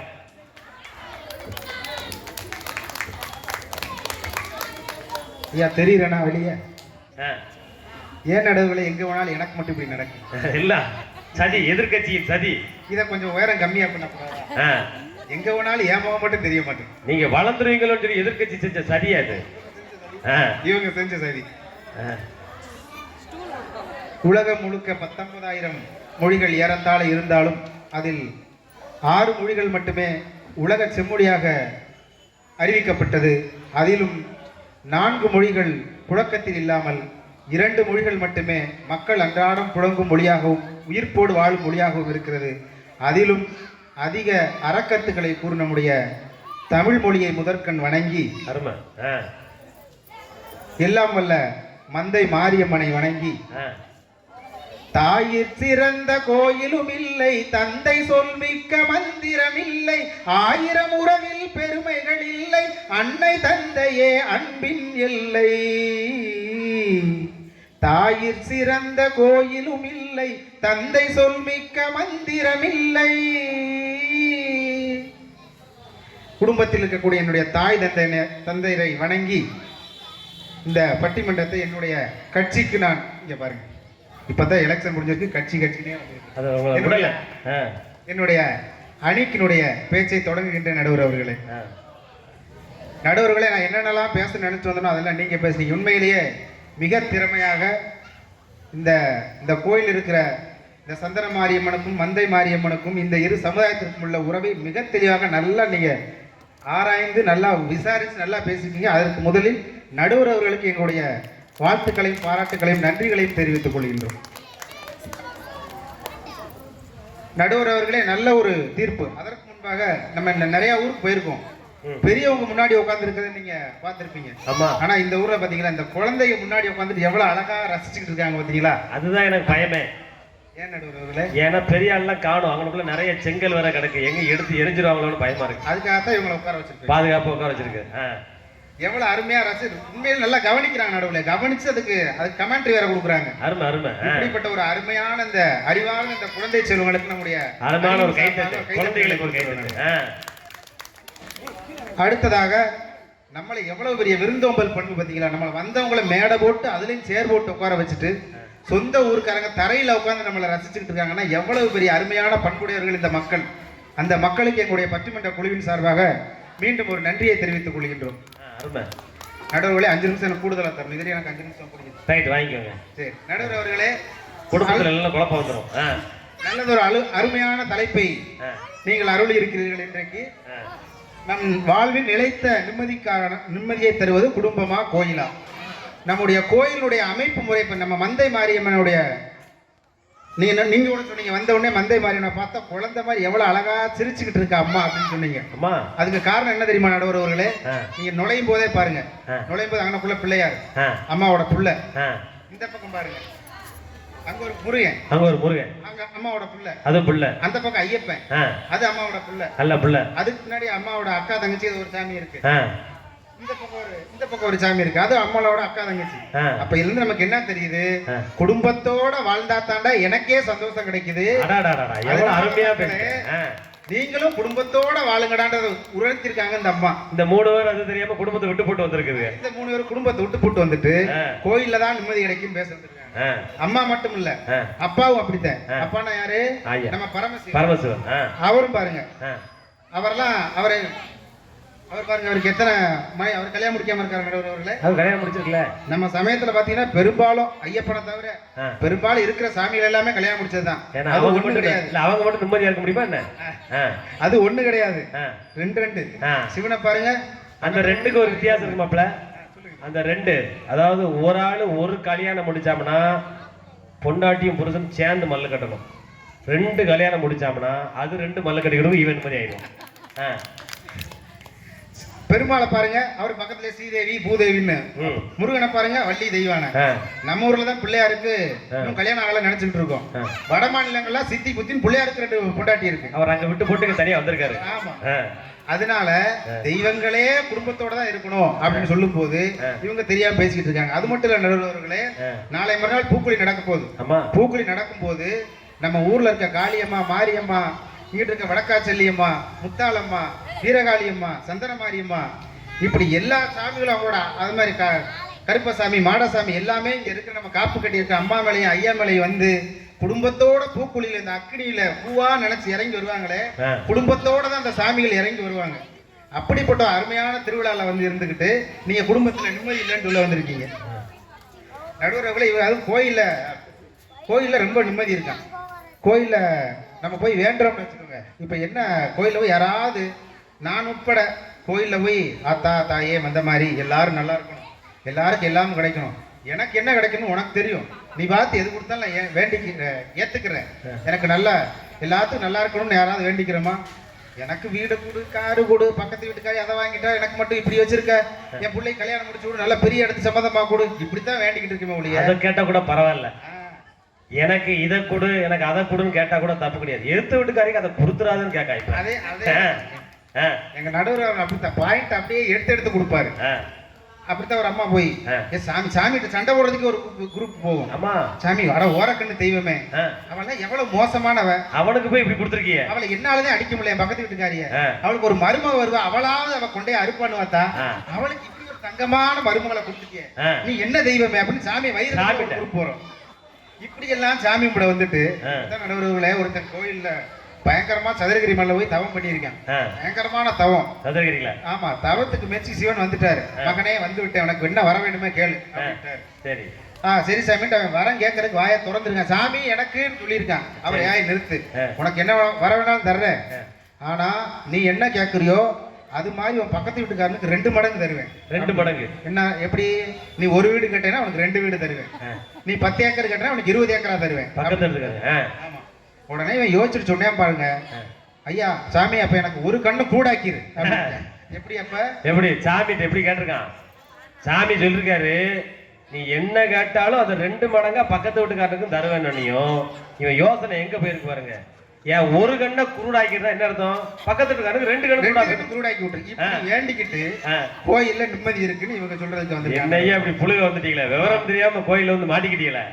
அதுல இவங்க சகோதரி பத்திரிகைக்கு மேல மந்தை மாரியம்மன் துணை, சந்திர மாரியம்மன் துணை போற உண்மைதான். கல்யாண பத்திரிகையில மந்தமாரியம்மன் சந்தமாரியம்மன் துணைன்னு போட்டு இந்த மணமக்கள் 2 பேரும் நல்லபடியா சந்தோஷமா வாழ்ந்து வேரோடி வாழட்டும், குடும்ப சகிதமாக வாழட்டும், சகிதமா ஆள்போல் தலைத்து அருகுபோல் வேரோடி வாழட்டும். நம்ம அதுல சாமி துணை கேட்டு போடுறோமா? மாப்பிள்ளை எப்ப நீ கல்யாணம் முடிச்ச நீ காசிக்கு போயிரு, ஏமா நீ வந்து இருக்கங்குடி கோயிலுக்கு மாலையை போட்டு நீ அங்கிட்ட இருந்துக்கோ, ஆமா அப்படின்னு சொல்லி வேண்டிக்கிட்டு நம்ம சாமி பேர போடுறோம். அதானே பத்திரிக்கையில நல்லபடியா குடும்பமா வாழ்ந்து நல்லா வாழடி வாழறியா வாழுங்கன்னு சொல்லி சாமி துணையை கேட்டா இவங்க குடும்பத்துல போய் உட்காந்து தனித்தனியா உட்கார சொல்லிட்டு குழப்பத்தை இருக்காங்க. அடுத்து ஏன் பத்திரிக்கையில என்ன போட்டீங்க? நீங்க வேற கேட்டீங்க நடுவர்களை. ஏன் பத்திரிக்கையில அன்பும் அரணும் உடைத்தாயின் இல்வாழ்க்கை பண்பும் பயனும் அது என்கிற திருக்குறளை போட்டுதான் என்னுடைய கல்யாண பத்திரிக்கையில போட்டோம். அதுக்கு மேல ஒரு வரி வேணுமா உலகத்துல? நடுவர்களே, இவங்களுக்கு என்ன பிரச்சனை? குடும்பத்துல உங்களுக்கு என்ன பிரச்சனைங்கிறாங்க? என்ன நீங்க கூட சொல்லி அக்கா இன்னைக்கு எங்க அக்கா வந்திருக்காங்க, இருந்தாலும் மாமா உங்க ஆட்டனைக்கு தாங்க முடியல, நடுவரோட ஆட்டனைக்கு தாங்க முடியல, எங்க அக்காவை பொழுதனைக்கும் அடிப்பா வைவா அப்படின்னு பேசிட்டு இருக்கீங்க. அதை வேற வெளியில சொல்லிட்டு வருத்தப்படுதிய. இப்ப குடும்பத்துல என்ன பிரச்சனை? இல்ல உங்க அக்காவை நான் வையல, ஒரே ஒரு சம்பவத்தை மட்டும் சொல்றேன், அது மட்டும் எப்படி நடந்துச்சுன்னு கேட்டுட்டு பேசுங்க. அன்னைக்கு ஒரு நாள் என் பிள்ளைங்க 2 பேரும் ஸ்கூலுக்கு போக மாட்டேன்னு சொல்லி அடம் பிடிச்சிச்சு. 2 குழந்தைகளும். ஏன்னா மூத்த குழந்தைக்கு வயிறு வலி, நான் வயிறு வலி எனக்கு பள்ளிக்கூடம் போகலங்குது. மூத்த ஜெலைய பிள்ளை சொல்லுது, அக்கா வந்தா தான் நான் பள்ளிக்கூடம் போவேன் அப்படின்னு சண்டை போட்டுக்கிட்டு. உடனே குழந்தைகள் நினைஞ்ச ஓங்கி கண்டிச்சிட்டேன். 2 பேரும் படிக்கிற போறீங்களோ முதுகு தோலியை உரிச்சிடும் பார்த்துக்கோ அப்படின்னு சொன்னி என் சின்ன மகன் சொல்றான். ஓ லூசு, அறிவு இருக்கா உனக்கு? அக்கா பள்ளிக்கூடம் நான் எப்படி போக முடியும்? சின்ன பிள்ளை கொஞ்சம் கூட கூறலையேன்னு வஞ்சவனி என் பொண்டாட்டிக்கு பொத்து வச்சுட்டு கோவம் பார்க்கணும். ஏய் அப்பா அப்படி சொன்னா பிச்சு கூட பிச்சு. எனக்கு அப்பதான் உண்மையிலேயே என் பொண்டாட்டி பத்தி பெருமையை நினைச்சேன். தான் பெத்த புள்ள அப்பாவை மதிக்காம எதிர்த்து பேசுதேன்னு சொல்லி என் பொண்டாட்டி கேட்டா. பிள்ளைகளை 2 ஊத்தி பள்ளிக்கூடத்தை அனுப்பிட்டு என் பொண்டாட்டி கூப்பிட்டு சொன்னேன், ஏமா என் மேல அவ்வளவு பாசமா? அட லூசு, உன்னை நான் மட்டும்தான் லூசுன்னு சொல்லணும், என் பிள்ளைய எப்படி சொல்லலாம் அப்படின்ட்டா. அப்பேற்பட்டதான் உங்க அக்கா. அது ஒரு உரிமை பிரச்சனை வருவங்களே, ஒரு பாசத்துல வர்றது.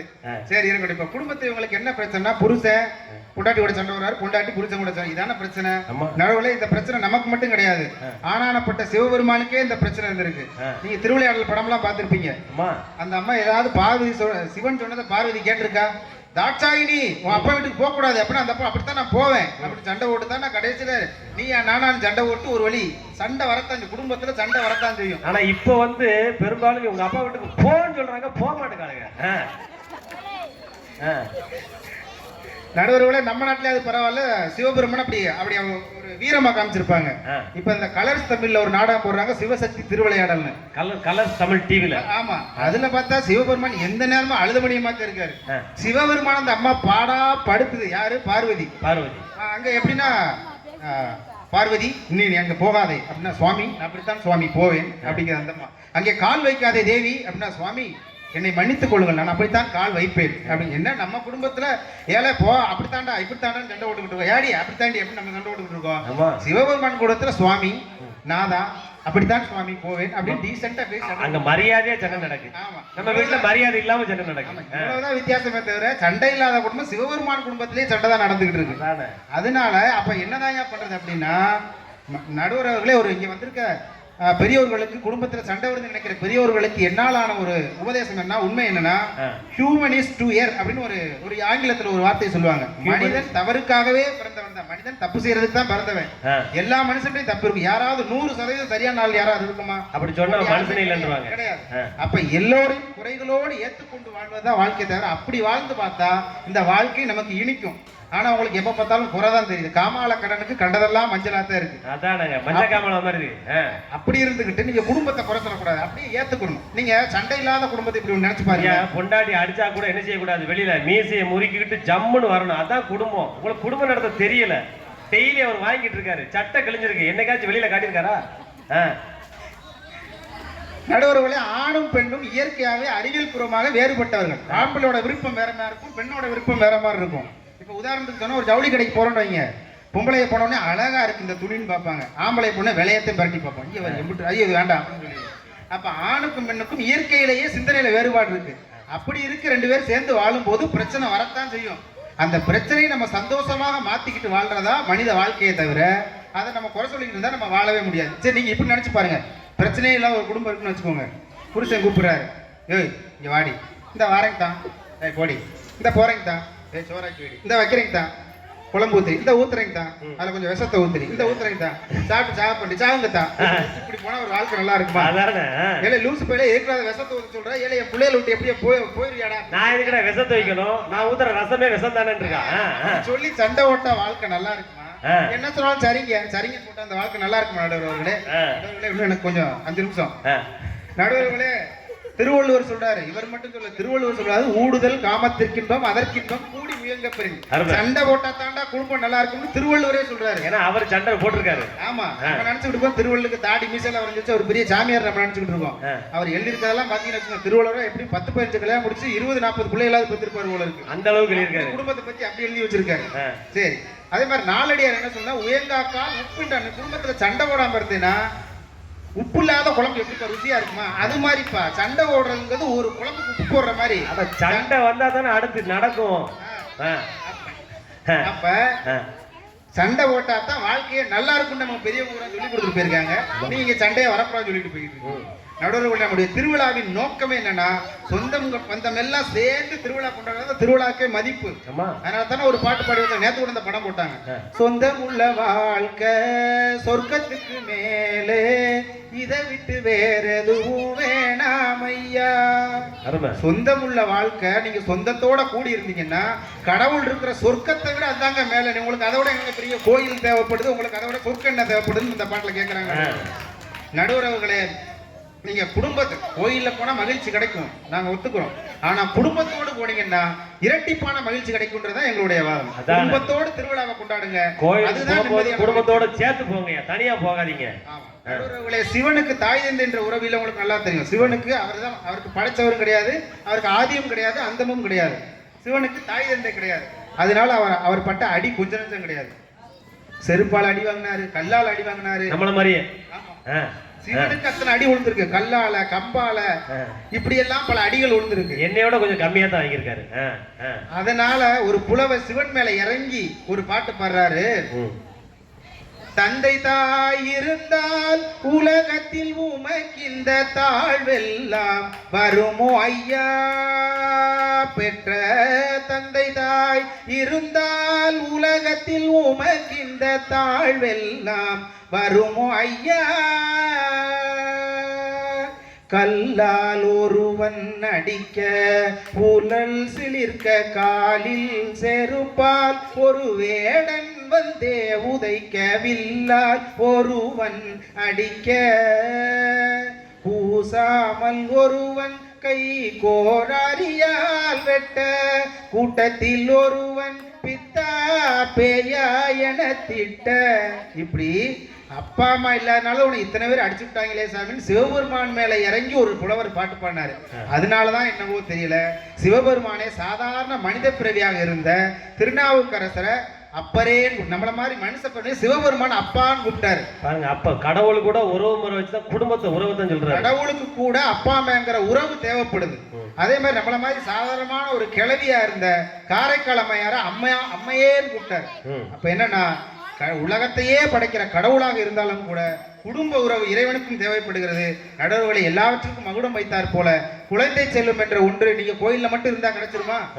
ஏமா இந்த குழந்தை செல்வங்களை வச்சு எவ்வளவு மகிழ்ச்சி கொண்டாடிக்கிட்டு இருக்கோம். திருவள்ளுவர் சொல்றாரு, அமிழ்தினும் ஆற்றையிலே தம்மக்கள் சிறுகை அளாவிய கூழ் அப்படிங்கிறாரு. நீங்க எவ்வளவுதான் பெருசு அமிழ்தம்லாம் தேவலோகத்துல அமிழ்தத்தை சாப்பிட்டா கூட குழந்தைங்க அப்படியே நம்ம அழுக்கு கையோட ஊழமுக்க சீந்திக்கிட்டு அது கையில ஊட்டி விடுற அந்த சோறு கிடையாகுமா? அந்த இன்பம் கிடைச்சிருமா? குழந்தைகள் குழலினிது யாழினிது என்பத மக்கள் மழலை சொல் கேளாங்கிறது திருவள்ளுவர். நீங்க குழந்தைகள் பேசுறது, என் குழந்தையில என் பையன்லாம் பேசுறதை கேட்டா அவ்வளவு அருமையா இருக்கும்.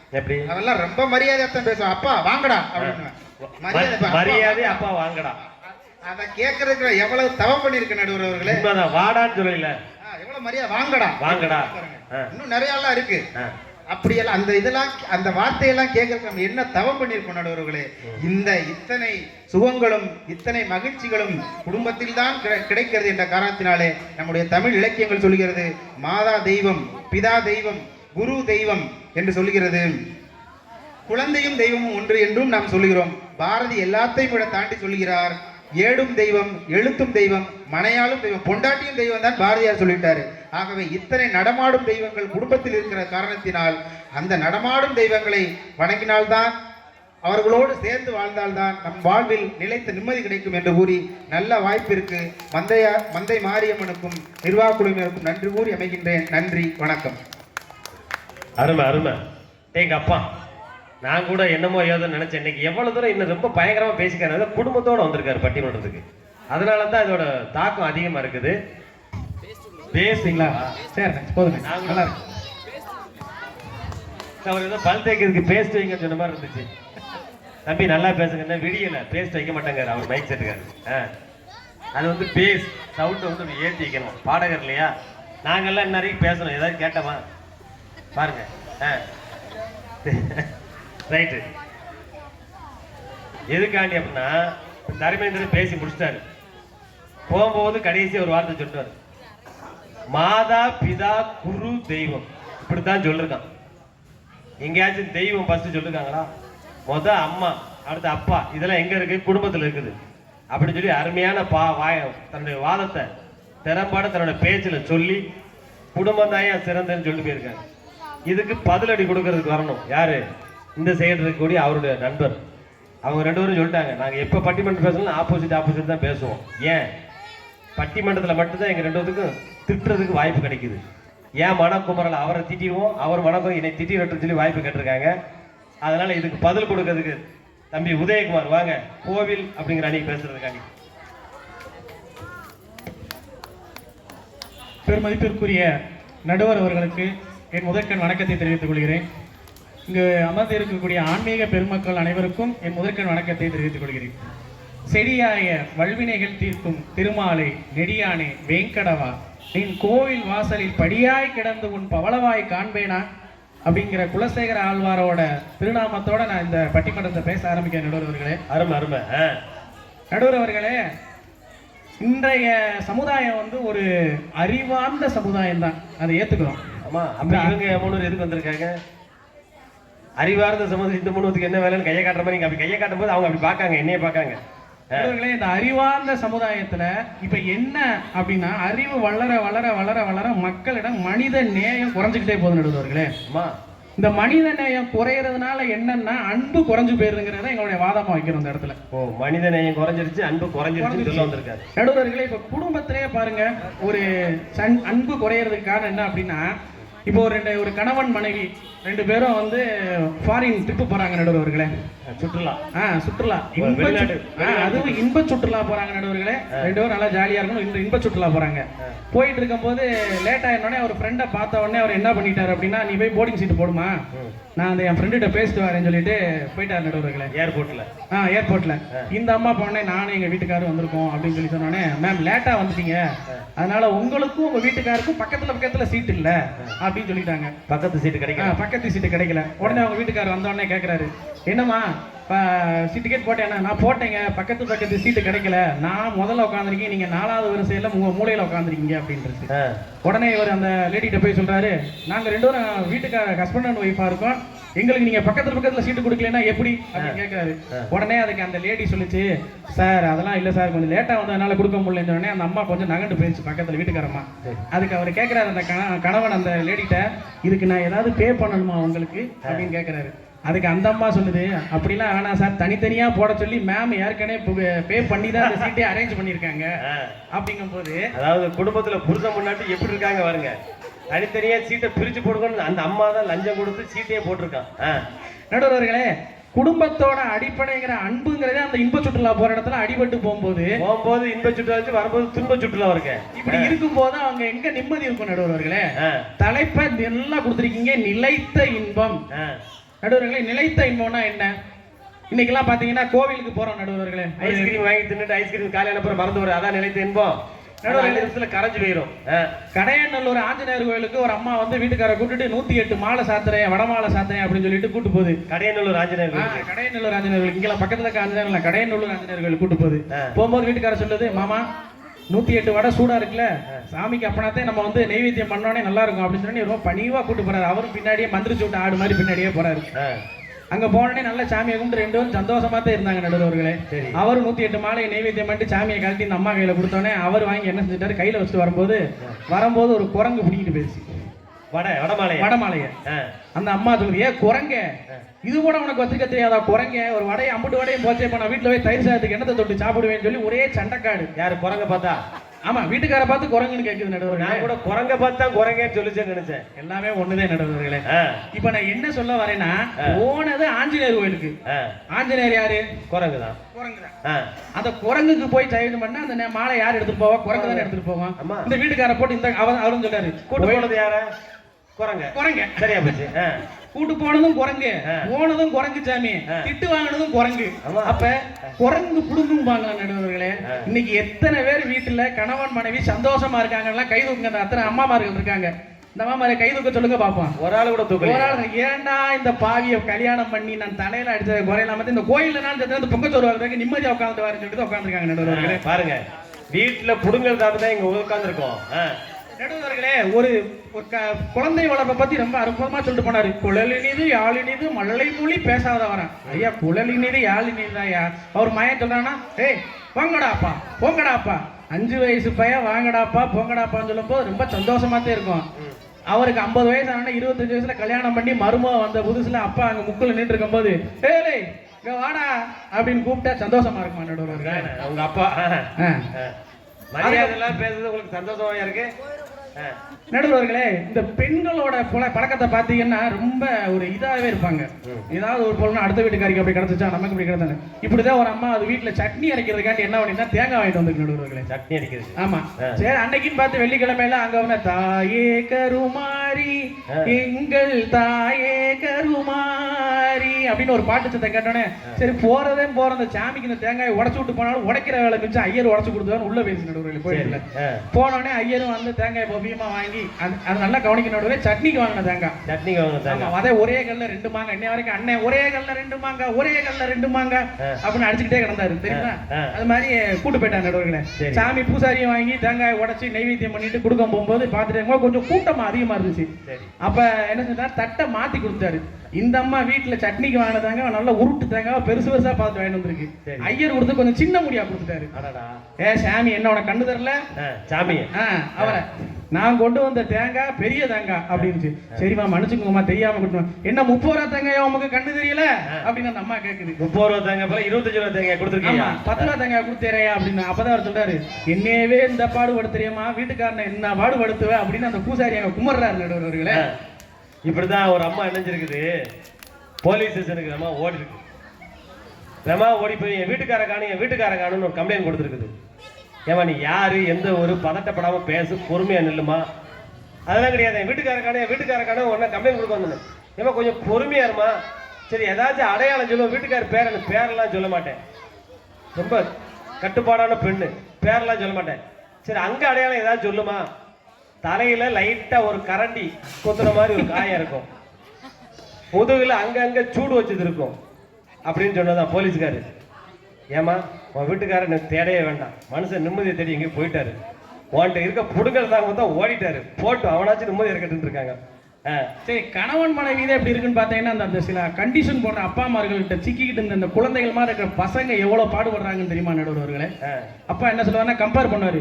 பாரு ஏத்த வீட்டு அத்தை மானை பாரு எப்படி இருக்கான் எப்படி படிக்கிறான். அவங்க அவளை பையனை பார்த்து கம்பேர் பண்றது. எந்த நேரம் பார்த்தாலும் அவன் எப்படி இருக்கான் இவன் எப்படி இருக்கான். அவளை பாரு அந்த அத்தை மாவளை பாரு அவ எப்படி படிக்கிறான். எந்த கோயிலையாச்சும் சாமி உன் பக்கத்து வீட்டுக்காரனை பாரு ஏத்து வீட்டுக்காரன் சொல்லிச்சாயா குடும்பத்தினாயே அப்படி குழப்பத்தை கொண்டு ஓடிக்கிட்டேன்னு சொல்றாரு. நடுவர்களே இப்படி சொல்லி அந்த பையனை மனசு இருந்தா அந்த பாமாத்த மாவளை அவன் கூட்டுட்டே ஓடிட்டான். ஏன்னா பாருன்னு சொன்னா அவன் அதை பார்க்கத்தானே செய்வான். அத்தை மாலை பார்க்க சொல்லி பார்த்து ஓடிட்டான். கடைசி பார்த்தா கூட்டு போய் சொன்னா 3 வருஷம் முந்தின பிள்ளைய கூட்டு போயிட்டான் நடுவர்களே. அவங்க ஐயா தலையில துண்டை போட்டு கோயில் வாசல்ல உட்காந்துருக்காரு. ஐயா மானை எப்படினாலும் கொண்டு வந்து கொடுத்துருங்க நடுவர்களே. கூட்டு போகும்போது பாருன்னு சொன்னது அவரு. கூட்டு போனதுக்கு அப்புறம் கோயில்ல உட்காந்து கூட்டுவான்னு சொல்றது. நடுவர் அவர்களே இப்படி குடும்பத்தோட வாழ்க்கையில பல பிரச்சனைகள் கணவன் மனைவினாலும் பிரச்சனை தான் பிள்ளைகள்னாலும் பிரச்சனை தான். இப்படி பிரச்சனைலாம் வாழும்போது அந்த நடுவர் அவர் சொன்னாரு என்னமோ ஊழலுக்கு சண்டைக்கு பின்னால வர அந்த கூடல்ல வந்து அவ்வளவு பெரிய இன்பம் இருக்குமா. நடுவர்களே இதுக்குதான் நான் மண்ணானாலும் திருச்செந்தூரில் மண்ணாவே ஒரு மரமானாலும் பழமுதி சோலை மரமாவே கருங்கல்லானாலும் தணிகை மலையில் கல்லாவேன் பசும்புள்ளானாலும் முருகன் அருளால் பூவாவேன் நான். பாத்துங்க என்னானாலும் முருகன் கோயில்ல அந்த கல்லானாலும் ஆயிருவேன் படியானாலும் ஆயிருவேன் சொல்றாங்க. இன்னைக்கு சொல்றாங்க எவ்வளவு எத்தனை பேரு இந்த ஜென்மத்துல என் கணவன் அடுத்த ஜென்மத்துல எனக்கு கணவனாத்தே வரணும். எனக்கு இப்ப இருக்கிற ஒரு வீட்டுக்கார மாதிரி அடுத்த தடவை வீட்டுக்கார மாறந்தவங்க கைதுக்க சொல்லுங்க நடுவர்களே. நான் இப்ப உடனே சொல்லிட்டு போயிடுறேன். 2 கையும் ஒழிச்சு வச்சு கொடுப்போம் நடுவர்களே. அப்படி முடியாது. ஆனா இப்ப பாத்தீங்கன்னா நீங்க என்ன கேட்கணும் நிலைத்த இன்பம் தான் நடுவர் கேட்கறீங்க. ஒரே ஒரு பாயிண்ட் நிலைத்த இன்பம் சொல்லி முடிச்சு போயிருந்தேன் நடுவர்களே. சிவபெருமான் மேல அவர் சொன்னாரு தந்தை தாய் இருந்தால் உலகத்தில் உமக்கு இந்த தாழ்வு வருமோன்னு கேட்டுக்காரு நடுவர்களே. வரல அதெல்லாம் நாங்க ஒத்துக்கிறோம் நடுவர்களே. இறைவன்ட்ட வந்து அன்பு செலுத்தினாலே போதும் நடுவர்களே. அவர் நம்ம பக்கத்துல வந்துருவாங்க நடுவர்கள். அன்பு செலுத்தணும். ஆமா திருநாவுக்கரசரை பார்த்து அப்பான்னு கூப்பிட்டாராம். காரைக்கால் அம்மையாரை பார்த்து அம்மையேன்னு கூப்பிட்டாரு. நான் ஒத்துக்கிறேன் நடுவர்களே. அவர் தப்பாலாம் சொல்லல. பாகவதர் சொன்னது ரைட்டு தான். கொஞ்சம் பொய் சொல்லாம சொல்லுங்க. பொய் சொல்லாம சொல்லிட்டாரு. கடவுள் பார்த்து அவருக்கு அம்மா அப்பா இல்லைன்றனால திருநாவுக்கரசர் அப்பா தான் கூப்பிட்டாரு, காரைக்கால் அம்மையா தான் கூப்பிட்டாரு. ஏன்னா கோயில்ல வந்து பொய் சொன்னா மந்த மாதிரி கண்ணை குத்திடுவாங்க.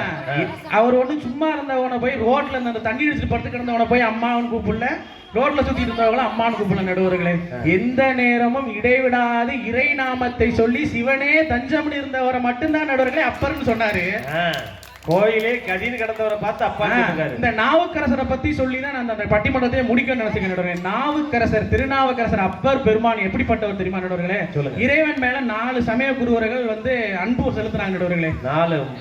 4 குறவர்கள். திருஞான சம்பந்தருக்கு ஒரு 30 வயசுல மோட்சம் கொடுத்து அவர் வந்து கடவுள் வந்து பல்லாக்கு அனுப்பி தூக்கிட்டு போயிட்டார் நடுவர்களே. ரைட்டு. 2வது இருந்த சுந்தரரை வந்து என்ன செஞ்சாருன்னா பேரந்து வெள்ளை யானையை அனுப்பி நீ என்கிட்ட வாப்பான்னு கொண்டு போயிட்டார் நடுவர்களே. 3வது இந்த மாணிக்க வாசகத்தை சிதம்பரத்துல நீதான் சொல்லி ஜோதியோட ஐக்கியம் ஆகிட்டாரு. ஆனா இந்த அப்பர், அவர் சொன்னாரே அப்பர்னு கூப்பிட்டவரை படாத பாடுபடுத்தினார் இறைவன். பல கஷ்டங்களை கொடுக்கத்தான் செஞ்சார் நடுவர்களே. படுத்து உருண்டு 90 வயசாயிருச்சு, கைலாய மலையை பார்க்கணும்னு தவழ்ந்து போறாரு. கையை முட்டியை வச்சு தவழ்ந்து போறாரு.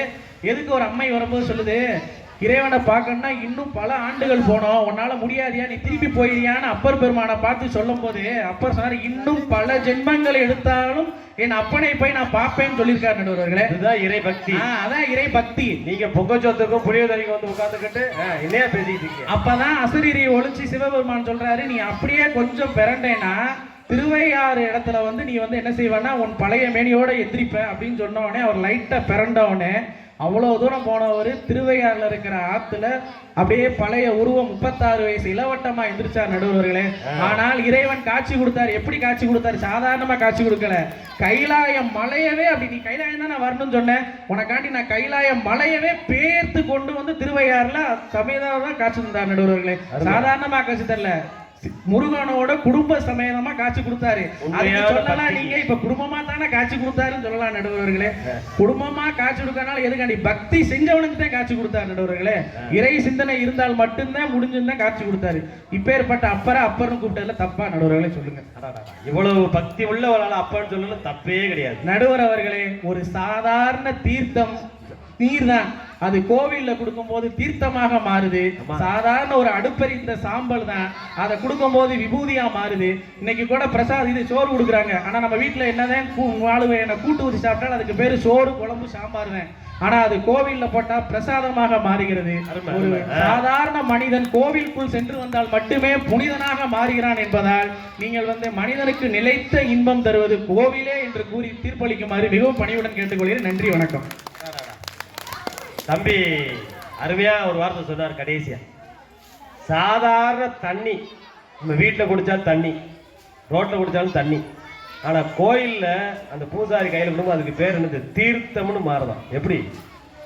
அதே மாதிரி வீட்டில் கொடுத்தா அது சோரம், கோயிலில் கொடுத்தா அதுக்கு பேர் பிரசாதம். வீட்டில் கொடுத்தா சாதம், கோயிலில் கொடுத்தா அதுக்கு பேர் பிரசாதம். வீட்டில் சாம்பல் அடுப்படியில் கிடக்க பாருங்க, சாம்பல், அது சாதாரண சாம்பல்னு சொல்லிடுவோம். ஆனா அதவே கோயிலில் கொடுத்தா அதுக்கு பேர் திருநீருன்னு சொல்றாங்க. ஒரு பொருளை எவ்வளவு மேன்மைப்படுத்தி உயர்த்தி காட்டுறது கோயில் தான் அப்படின்னு சொல்லி தன்னுடைய வாதத்தை ஆணித்தரமா சொல்லிட்டு போயிருக்காரு. இதுக்கு பதில் கொடுக்கணும். வாங்க சகோதரி லீலாவதி.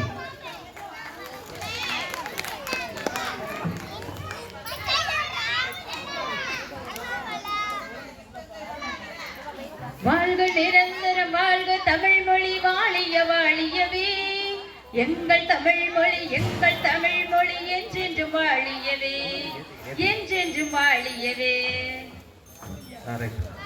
பல சிறப்புகள் பெற்ற என் தமிழ் மொழிக்கு முதல் வணக்கம். மேடையில் வீற்றிருக்கும் சான்றோருக்கும் பட்டிமன்றத்தை ரசித்துக் கொண்டிருக்கும் சான்றோருக்கும் என்னை போன்றோருக்கும் அன்பு வணக்கங்கள். கோயில் கோபுரத்தை பார்த்தால் தலை வணங்கும், ஆனால் குடும்பத்தை பார்த்தால் தான் மனமே மணக்கும். 1000 தெய்வங்கள் மலையிலே இருக்கலாம், ஆனால் ஆறுதல் தரும் தெய்வங்கள் நம் வீட்டுக்குள்ளே தானே இருக்கிறது. குடும்பமே நிரந்தர மகிழ்வு என்று கூவ வந்தேன். புறையேதும் சொல்லாமல் தீர்ப்பு தாருங்கள் ஐயா. நடுவர் அவர்களே, எங்க கிராமத்துல ஒரு சொலவடை சொல்லுவாங்க. வெளியூர்ல என்னதான் ராஜபோகம் கிடைச்சாலும் வீட்டு திண்ணையில தலை சாய்க்கிற சுகத்துக்கு ஈடு என எதுவுமே இல்ல. நடுவர் அவர்களே வெளியே போய் நாம எவ்வளவுதான் 400 ரவுடி தான் நானும் ரவுடி தான் சீன் போட்டாலும் வீட்டுக்குள்ள நுழையும் போது சின்ன கவுண்டர் படத்துல வர்றது மாதிரி பம்மிக்கிட்டே தான் போகணும். எதிரணியில கோயில்ல போய் அமைதியா இருக்கிறது தான் நிரந்தர மகிழ்ச்சின்னு நினைச்சிட்டு இருக்காங்க. அது எப்படின்னா அடி தாங்க முடியாம கைப்புள்ள கிணத்துக்குள்ள ஒளிஞ்சுக்கிற மாதிரி நடுவுறவர்களே கைப்புள்ள கூட்டம். ஆமா, ஆனா குடும்பங்கிறது அப்படி இல்ல. நாம எவ்வளவு அடி வாங்கினாலும் வலிக்குது ஆனா வலிக்கல அப்படின்றது மாதிரி சிரிச்சுக்கிட்டே வாழ வைக்கிற இடம் நடுவுறவர்களே. நம் தாயின் முகத்தில் ஒரு கோடி கடவுள் தரிசனம் நாங்கள் பார்த்திடுவோம். தீபங்கள் கோடி நம் வீட்டில் ஏற்றி கோவிலை போல மாற்றிடுவோம். அன்னைக்கு பணிவிடை செய்திடவே ஜென்மங்கள் வாங்கி வந்தோம். நம் ஜென்மங்கள் மாறிடும் நேரத்திலும் சொந்தங்கள் சேர்ந்திருப்போம். அனைவரின் அன்பில் ஆயுள் கூடிடுமே. குடும்பத்துல சேர்ந்து இருந்தா தான் ஆயுள் கூடுமா நடுவரவர்களே? அது எப்படி தெரியுமா? அது உங்களுக்கு தெரியாதா? சொல்லுங்க கேப்போம். ஆயில் கூடுங்கிறது நீங்க தப்பா புரிஞ்சுக்கிட்டீங்க. சொல்லுங்க. 2 பேர் இருந்தா 1/2 லிட்டர் ஆயில் போதும். 4 பேர் இருந்தா 1 லிட்டர் ஆயில் வேணும். 10 பேர் இருந்தா 5 லிட்டர் ஆயில் தேவைப்படும். ஏன்னா அப்பளப்பு பொரிக்கணும், குழம்பு வைக்கணும், நிறைய ஆயில் தேவைப்படும். அதை சொன்னாங்கம்மா. நடுவரவர்களே, அந்த குழம்புக்கு அந்த ஆயில் இல்லைன்னா யாராவது சாப்பிட முடியுமா? குப்பையில தான் கொட்டணும் நடுவரவர்களே. அதனால அந்த ஆயில்ங்கிறத அப்படி சொல்லிருக்காங்க. ஆமா நடுவரவர்களே. தாயோட முகத்துல ஒரு கடவுளை பார்க்கும்போது கோயில எப்படி நிரந்தர மகிழ்வு கிடைக்கும் நடுவரவர்களே? அப்ப நிரந்தர மகிழ்ச்சின்றது வந்து குடும்பத்துல தானே. என்ன நான் சொல்றது? என்னதான் இந்த 3 பேரும் சொல்றது எப்படி இருக்குன்னு தெரியுமா? எல்லாம் சொல்லுமாம் பள்ளி கழனியில விழுமான் துள்ளி. அப்படி இருக்கின்ற எதிரணி நண்பர்கள் சொல்றது. இன்னொரு சொல்லுங்கம்மா. எல்லாம் சொல்லுமாம் பள்ளி கழனியில விழுகுமான் துள்ளி. இந்த 3 பேரும் அப்படித்தான் துள்ளி விழுந்திருக்கு. ஆமா நடுவரவர்களே, எங்களை பொய் பேசுறோம் சொல்லி இங்க வந்து வண்டி வண்டியா பொய் சொன்னது இவங்க தான் நடுவரவர்களே. இவ்வளவு பொய்ய வண்டியா கொண்டு வந்துட்டு எதிரணியை சொல்லிக்கிட்டு இருக்கீங்க. ஆமா, என் குடும்பம் என் பிள்ளையே சந்தோஷம்னு மாலா டீச்சர் அம்மால இருந்து மகேஸ்வரி டீச்சர் வரைக்கும் எல்லாருமே சொல்றது, என் பிள்ளைகள் இல்லைன்னா என் குடும்பம் இல்லைன்னா எனக்கு சந்தோஷமே இல்லைன்னு சொல்லிட்டு இங்க வந்து சத்தம் இல்லாம அமைதிங்கிறது கோயில்ல கிடைக்குமா? என்ன பேச வந்திருக்காங்கன்னு தெரியல நடுவரவர்களே. பிள்ளைகிட்ட சொன்னா கஞ்சி கிடைக்காதுல்லம்மா, அதனால அப்படி சொல்லிருக்காங்க. ஆமா நடுவரவர்களே, சிவானி வரல, வந்தா அடுத்து நீ கோயிலே இருந்துருமான்னு விட்டுட்டு போயிருவாங்க பாலாஜி தம்பியும் சிவானியும். கோயில்ல போய் பிரசாதத்துக்காக வரிசையில நிக்கிறது ஒரு பெரிய போராட்டமே. விவேக் ஒரு காமெடியில சொல்வாரு, எங்க போனாலும் இந்த வாழைப்பழத்தை விட மாட்டேங்கிறாங்களே, ஆனா வீட்டுல நாம எப்ப போனாலும் சாப்பிட்டீங்களா அப்படின்னு சொல்லி அன்பா தட்டுல வைக்கிற அந்த அன்பு இருக்கே, அதுதானங்க நிஜமான சிக்னல். எத்தனை பெரியார் வந்தாலும் 200 இல்ல 400 பெரியார் வந்தாலும் இந்த எதிரணி மாதிரி கமுக்கமா உட்கார்ந்து இருக்கிறவங்களை திருத்தவே முடியாது நடுவர். எதிரணியினர் என்னவோ கோயில்ல போன நிம்மதி கிடைக்கும்னு சொல்றாங்க. அவங்க சொல்றது எப்படி இருக்குன்னா கரகாட்டக்காரன் செந்தில் மாதிரி அப்பாவியா பேசுறாங்க. ஆனா நிஜமான நிம்மதிங்கிறது கவுண்டமணி செந்தில் வாழைப்பழ காமெடியில வர்றது மாதிரி அந்த ஒரு பழம் எங்க? அதான் இது. அதே அப்படின்னு சண்டை போட்டாலும் கடைசியில ஒன்னா சேர்ந்து சாப்பிடுறதுல இருக்கிறது தானே இருக்குது சந்தோஷம். ஆமா, நேத்து அடிச்சது யாரு? நீ. இன்னைக்கு அடிச்சது யாரு? அடி வாங்கினது யாரு? நானு. நேத்து அடிச்சது நீ, அடி வாங்கினது இன்னைக்கு யாரு? நானு. ரெண்டும் ஒண்ணுதானே, எல்லாம் ஒண்ணுதான். சண்டை இல்லாத இடத்துல சவாரி பண்ண முடியுமா நடுவரவர்களே? அது எப்படி முடியும்? முடியாது இல்ல. அததான் நாங்க சொல்றோம் நடுவரவர்களே. எதிரணீரை பார்த்தா பாஸ் என்ற பாஸ்கரன் படத்துல வர்றது மாதிரி கேட்க தோணுது. என்னதுன்னா, கோயில்ல நிம்மதியா நீங்க என்ன திருந்தலையா? கோயில்ல ஒருத்தர் மேல ஒருத்தர் இடிச்சுக்கிட்டு எல்லாரும் பயங்கரமா இடிச்சு தள்ளி கீழே விழுந்து அதுல மகிழ்ச்சியா. இதுல வீட்டுல பொண்டாட்டி கையால இடி வாங்குறது மகிழ்ச்சியா. வீட்டுல வாங்குற இடியில கூட ஒரு அன்பு இருக்கு. ஆனா கோயில்ல வாங்குற இடியில வெறும் அருள் தான் இருக்கு நடுவரவர்களே. எப்படி இவங்க வந்து சந்தோஷம்னு அடிச்சுக்கிறாங்கன்னு எனக்கு தெரியல. இவங்கள மாதிரி ஆளுங்க கோயிலுக்கு போய் என்ன பண்றாங்கன்னு கேக்குறீங்க? என்ன பண்றாங்கம்மா? மத்தவங்க என்ன சேலை கட்டியிருக்காங்க, இவன் என்ன சேலை கட்டியிருக்கான், இவன் இந்த செயின் போட்டுருக்கான், ஏன் இவ கழுத்துல போட்ட செயினை நான் பார்த்ததே இல்லடி அப்படின்னு அங்க ஒரு புரணி வேற. புரணி பேசுறதுக்கு தான் கோயிலுக்கே வராங்க. ஆமா, இவ்வளவு நாள் குறக்கோலம் கட்டிக்கிட்டு இருந்தா இங்க வரு இன்னைக்கு அள்ளி போட்டு வந்திருக்கா. அதுக்குத்தான் இந்த மாதிரி கூட்டம்லாம் கோயிலுக்கு வருவாங்க நடுவுல. இந்த செயின் போட்டு வந்திருக்காளா, அந்த புடவை கட்டியிருக்காளா, என்ன கலரு அப்படி பாக்குறது தான் கோயிலுக்கு வந்திருக்காங்க. ஆமா, அவன் உண்மையான அருள் வந்து ஆடுவேன். ஆனா இவங்க இவளுக்கு அருளா வருது இவ இருக்கிறதுக்கு அப்படின்ற புறணியும் அங்க வரும் நடுவர்களே. அது மட்டுமா, இவங்க சாமி முன்னாடி கண்ணை மூடிக்கிட்டு ஒரு வேண்டுதல் வைப்பாங்களே, ஐயோ மளிகை கடை லிஸ்ட் கூட தோத்து போயிரும் நடுவர்களே. கடவுளுக்கே கன்ஃபியூஸ் ஆயிடும். ஆமா, கடவுள் கன்ஃபியூஸ் ஆகி மூச்சு முட்டி கடைசி அவர் வேற இடத்துல போய் தான் உட்காரணும் நடுவர்களே. அப்படி ஒரு பெரிய பட்டியல் போடுவாங்க. இவங்க வந்துட்டாங்க பேசுறாங்க, கோயில்ல தான் எனக்கு நிம்மதி, அது நிரந்தர நிம்மதி இல்லை நடுவர் அவர்களே. புது வருஷம் பிறந்த உடனே நம்மளுக்கு ஏதாவது இந்த மெசேஜில் ஒரு வாழ்த்து சொல்லியிருப்பாங்க நம்ம நண்பர்கள்னு சொல்லிட்டு வேகமா எடுத்து ஓபன் பண்ணி பார்த்தேன் நடுவர் அவர்களே. கண்ணை முழிச்ச உடனே வாட்ஸ்அப்குள்ளதான் போனேன். அதுல ஒரு செய்தி, கிரைண்டர்ல அரிசி போட்டா மாவு, வாயில அரிசி போட்டா சாவு, புத்தாண்டு வாழ்த்துக்கள்னு கீழே ஒரு சாமி படம் வேற. புத்தாண்டு வாழ்த்துக்களுக்கு இப்படி ஒரு வாழ்த்துற வாழ்க்கையிலே பார்த்தது இல்லம்மா. ஆமா நடுவர்களே, எப்படி இருக்கும் பாத்துக்கோங்க. ஐயோ அதெல்லாம் இல்லைன்னு சொல்லிட்டு குளிச்சுட்டு ஃப்ரெஷ்ஷா இவங்க சொல்ற நிம்மதியை தேடி கோயிலுக்கு போவோம்னு வந்தா நடுவர்களே. சரி, அங்க ஒரு அம்மா வேகமா ஓடி வந்து, ஐயா இந்த செய்தியை பாரு, இத வாசி அப்படின்னு காட்டினாங்க நடுவர்களே. அதை ஓபன் பண்ணா என்ன எழுதி இருந்துச்சுன்னு தெரியுமா? சொல்லுங்கம்மா. இந்த மெசேஜ 150 பேருக்கு 3 நிமிஷத்துல நீ அனுப்பலனா ரத்தம் கக்கி சாவன்னு போட்டுருந்துச்சு நடுவர்களே. ஒரு வாட்ஸ்அப்ல ஒரு செய்தி அனுப்பிட்டு 150 பேருக்கு அனுப்புறா ரத்தம் கக்கி சாவ. ஆமா, அதுக்கடுத்து என் டேட்டாவும் தீர்ந்து போச்சு, இதை எப்படி அனுப்பணும் தெரியாம வீட்டுக்கு ஓடிட்டு வந்தேன் நடுவர்களே. இதுல இவங்க கோயில்லதே மகிழ்ச்சி தருமா, மன உளைச்சல் தானே நடுவர்களே தருது. அம்மா மாயன்னே வந்திருக்காக, மாப்பிள்ளை மொக்கச்சாமி வந்திருக்காக, மற்ற நம்ம உறவினெல்லாம் வந்திருக்காக, வாமா மின்னலு அப்படின்னு சொல்லும் போது அந்த படத்துல ஒரு பொண்ணு ஓடி வந்துட்டு விருட்டுன்னு போகும்ல நடுவர்களே. அது மாதிரிதான் கோயில்ல நிரந்தர நிம்மதியில இவங்க கத்துறது நடுவர்களே. ஆனா நிரந்தர நிம்மதின்னு சொல்றது நம்ம குடும்பத்துலதான் இருக்கு நடுவர்களே. குடும்பம் ஒரு கோயில், குடும்பம் ஒரு ஆலயம் சொல்லிருக்காங்களே ஒளிஞ்சு கோயில் ஒரு குடும்பம்னு சொல்லலையே. குடும்பம் ஒரு கோயில்னு சொல்லிருக்காங்க. ஆமா நடுவர்களே. அதுல இப்ப மாலா டீச்சர் சொன்னாங்க, நாங்க பொய் பேசுறோம் சொல்லிட்டு நிறைய பொய் பேசினாங்க. அது மட்டும் இல்ல நடுவர்களே, யாராவது கோயிலை பத்தி பேசினாங்க, ஒரு பாயிண்ட் கோயில், 5 பாயிண்ட் குடும்பம்.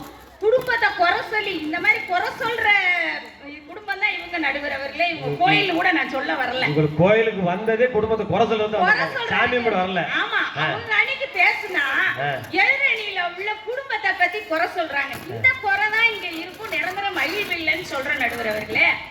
குடும்பத்தோட வந்தவங்களுக்கு மட்டும் இங்க ஒரு சால்வை போட்டாங்க, மத்தவங்களுக்கு என்ன போட்டாங்க, துண்டு போட்டாங்க. நல்லா கவனிச்சிங்களா? சால்வை போடும் போது அவங்க மனைவிகளையும் கூப்பிடுங்க அப்படின்னு சொல்லி ஒரு சால்வைய 2 பேருக்கு சேர்த்து பொத்துனாங்க. அதுல 3 பேர் தனியா வந்தாங்க, அவங்க 3 பேருக்கு துண்டை பொத்தி போயிட்டு வந்துட்டாங்க. அதுல என்னன்னா மத்த மகேஸ்வரி அம்மா சொன்ன போது கேட்டுக்கிட்டாங்க. இவங்க வாங்கன்னு சொன்ன உடனே அவர் வரலையா, 2வது துண்டு போடுறாங்க உடனே வேகமா போய் கூட நிக்குது. இவங்க கோயில்னு பேச வந்துட்டாங்க நடுவர்களே. ஆமா, என் வீட்டுக்காரோட சேர்ந்து போட்டோ எடுக்கணும்னு விரும்புறவங்க கோயில நிம்மதின்னு எப்படி சொல்ல முடியும் நடுவர்களே? நீங்க எதுக்கு வீட்டுல இருந்து போட்டோ எடுத்துக்கலாமா? ஆமா, இதுல இருந்து என்ன தெரியுதுன்னா, துண்டு தலையில தான் போடணும், குடும்பம்னு இருந்தாத்தேன் நமக்கு சால்வை கிடைக்கும். தனியா இருந்தோம் கோவில் நிம்மதின்னு சொன்னோம்னா துண்டை போட்டு போகணும். ஆமா, 1000 கோயில்கள் ஏறி தொழுதாலும் மாறுதல் கிடைப்பது என்னவோ அன்னை மடியில் தான். வானவில்லின் வர்ணங்கள் மறைந்து போகலாம், ஆனால் குடும்பத்தின் பாசம் என்றும் மறைந்து போகாது, என்றும் நிலைத்து நிற்கும். தெய்வங்கள் கல்லாய் மலையிலே இருக்கலாம், ஆனால் நடமாடும் தெய்வங்கள் நம் வீட்டில் தானே இருக்கிறது. கோயில் என்பது நாம் தேடி போகும் இடம், குடும்பம் என்பது நமக்காகவே வாழும் இடம். கோயில் என்பது நாம் தேடி போகும் இடம், குடும்பம் என்பது நமக்காகவே வாழும் இடம் என்று கூறி அதிக மகிழ்ச்சி தருவது குடும்பமே குடும்பமே என வாய்ப்புக்கு நல்தலை நல்கிய அனைவருக்கும் நன்றி கூறி விடைபெறுகிறேன். நன்றி, வணக்கம். அருமை அருமை. அருமையா ஒரு பாயிண்ட் சொல்லிட்டு போனாங்க. கோவிலுக்கு வந்துட்டு அவங்க எங்களையே பார்த்தாங்க, குடும்பத்தை பத்தியே தான் பேசியிருக்காங்க. கோவிலை பத்தி ஒருத்தர் கூட நினைக்கல. அவங்க என்ன பண்ணலாம் குடும்பத்துல இருக்கு, ஆனா பேச வந்தது கோவில். எங்க இவங்க நிம்மதியா இருக்காங்க, நாங்க தான் நிம்மதியா இருக்கேன்னு சொல்லி அருமையா கோவிலை பத்தி வசப்பாடிட்டு போயிருக்காங்க. இதுக்கு பதில் சொல்லணும். வாங்க மகேஸ்வரி அம்மா.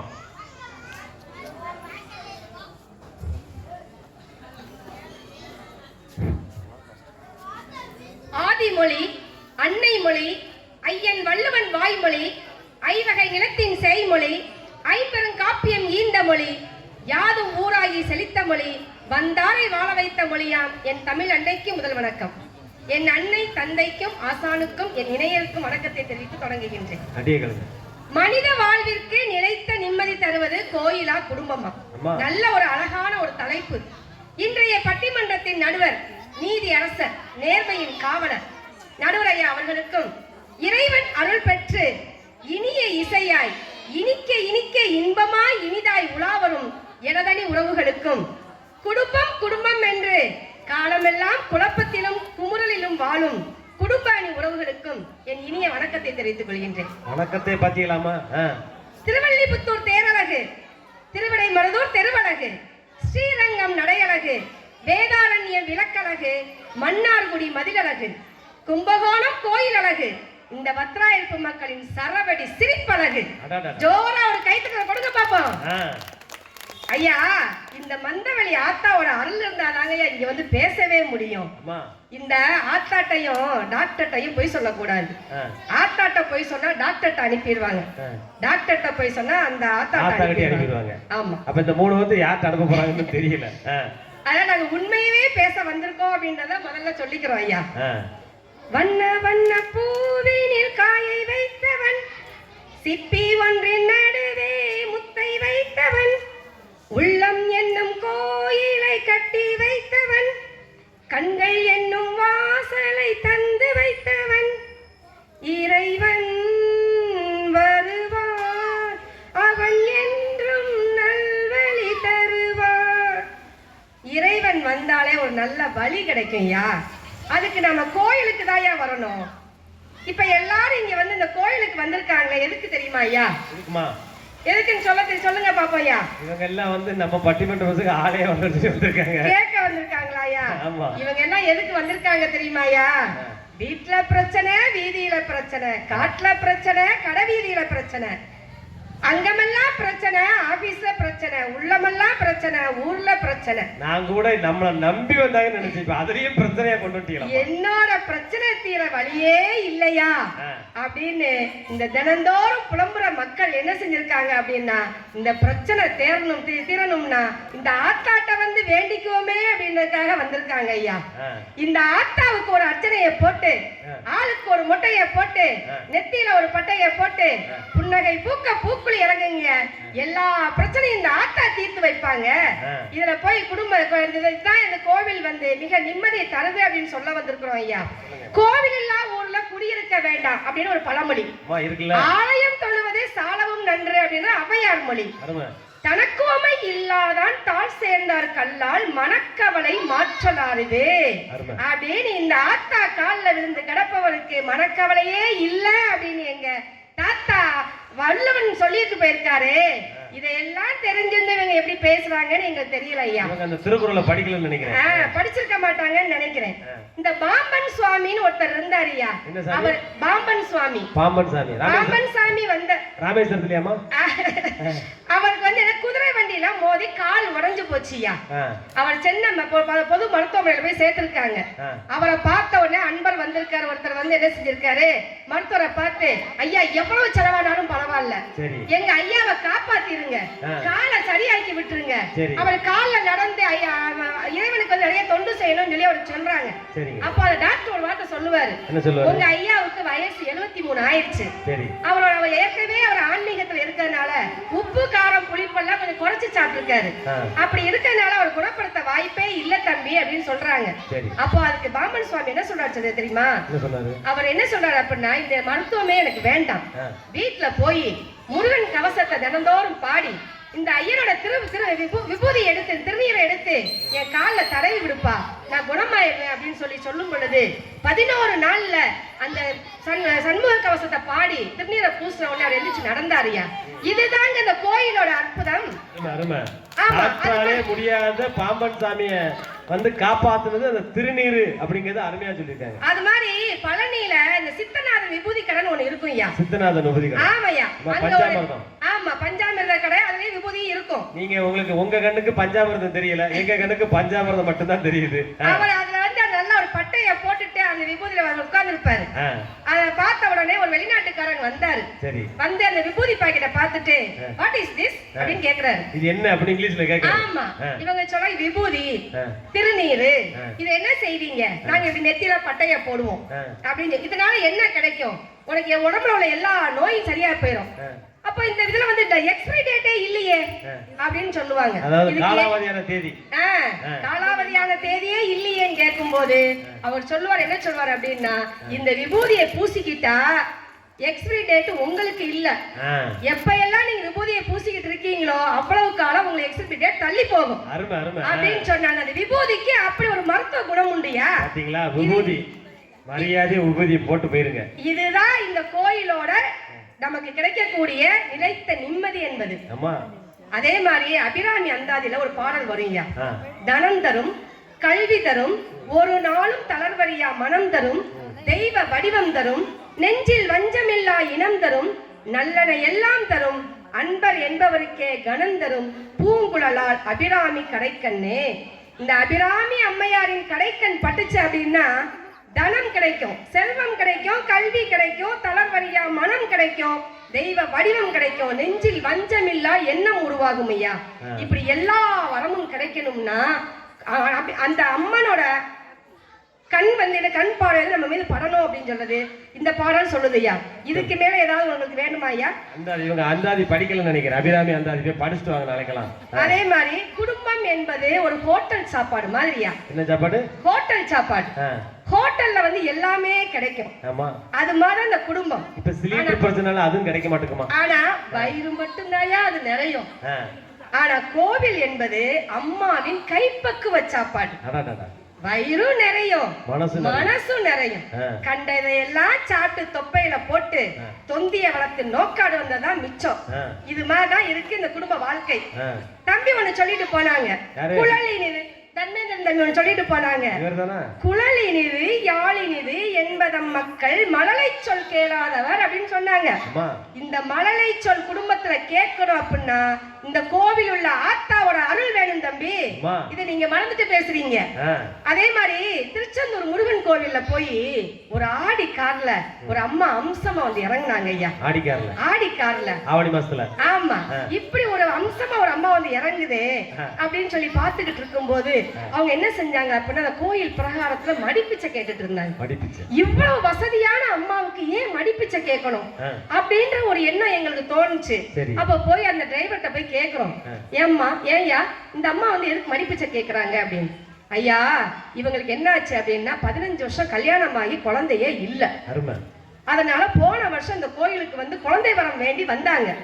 அப்ப வந்திருக்கும் போது இந்த முருகப்பெருமான் அருளால இந்த வருஷம் முருகனே ஒரு மகவா பிறந்திருக்கிறதுனால அதுக்கு பதில் கடன் செலுத்துவதற்காக என்ன செஞ்சிருக்காங்க, இந்த அம்மா மடிப்பிச்சை ஏந்திட்டு இருக்காங்க அப்படின்னு சொல்றாங்க. முருகனுக்கு மடிப்பிச்சை தப்பே கிடையாது சொல்றதுக்காண்டி வந்திருக்காங்க. ஆமா, அது மாதிரி இந்த குழந்தையே வேண்டும் என்றால் இந்த ஆத்தாவோட கருணை வேண்டும் ஐயா. ஆத்தா நீயும் கூட இருந்தா சொல்லு மேலும் மேலும் வெற்றி வரும். ஆமா, 4 பேருக்கு நன்மை செஞ்சா பூமி நம்மள சுத்தி வரும். நீ கும்பிட போன தெய்வம் உன் குறுக்கே வந்ததடா, என் குறுக்கே வந்த தெய்வம் அட கூட ஆடுதம்மா. பால ஊத்துடா கூல ஊத்துடா, வேண்டிக்கிட்டு வேண்டிக்கிட்டு சூடம் ஏத்துடா. ஐயா ஆத்தா கூட இருந்தாதான் ஐயா வெற்றி மேல வெற்றி வரும். 4 பேருக்கு நன்மை செஞ்சு வாழணும்யா. அப்பதான் இந்த தெய்வத்தோட அருள் நமக்கு கிடைக்கும். அடுத்தவன் கெட்டு போகணும் போய் கோயில்ல போய் சாமி கும்பிடக்கூடாது. நல்ல 4 பேருக்கு நல்லது செஞ்சோம் அப்படின்னாலே, நல்லத மனசுல நினைச்சாலே என்ன ஆகும்? வீட்டுல பால் ஊத்துனா தப்பு, கோயில்ல பால் ஊத்துனா அது சாமி கொடுத்த பிரசாதம் மாறுது. வீட்டுல உங்களுக்கு பால் ஊத்துனா என்ன ஆகுதுன்னு பாத்துக்கோங்க. அதான் நல்ல மனசோட 4 பேருக்கு நன்மை செய்யணும் ஐயா. ஒரு ஆயுள் குறைவான இறக்க போகும் தருவாயில் உள்ள ஒரு இளைஞன் அவர் வந்து ஜோசியம் பார்க்க போறாரு. அந்த ஜோசியக்காரர் இவருக்கு நீ நாளைக்கு வாப்பா அப்படின்னு சொல்லிடுறாரு. ஏன்னா நாளைக்கு இறந்து போவான் அப்படின்ற எண்ணத்தோட சொல்லிடுவாரு. அவன் என்ன செய்ய, பக்கத்துல ஒரு கோயில், பாலடைஞ்ச ஒரு கோயில் போய் படுத்து கிடப்பாரு. படுத்து கிடந்துக்கும் போது அவர் என்ன செய்வாரு, உள்ள ஒரு சின்ன ஒரு மெழுகுவர்த்தி மாதிரி எரிஞ்சுக்கிட்டு இருக்கும், சின்னமா ஒரு தீபம் எரிஞ்சுக்கிட்டு இருக்கும். அப்ப அந்த இளைஞன் மனசுக்குள்ள அங்கே படுத்திருக்கிறான், அந்த மண்டபத்தை படுத்திருக்கிறான். அப்போ இந்த கோயிலை புனரமைச்சு ஒரு கும்பாபிஷேகம் பண்ணா நல்லா இருக்குமே அப்படின்னு மனசை நினைச்சிட்டு அவன் படுத்து தூங்கிட்டான். மறுநாள் காலையில ஜோசியர் வர சொன்னாலும் ஜோசியத்தை போனா ஜோசியருக்கு ஒரு ஷாக் ஆயிடுச்சு.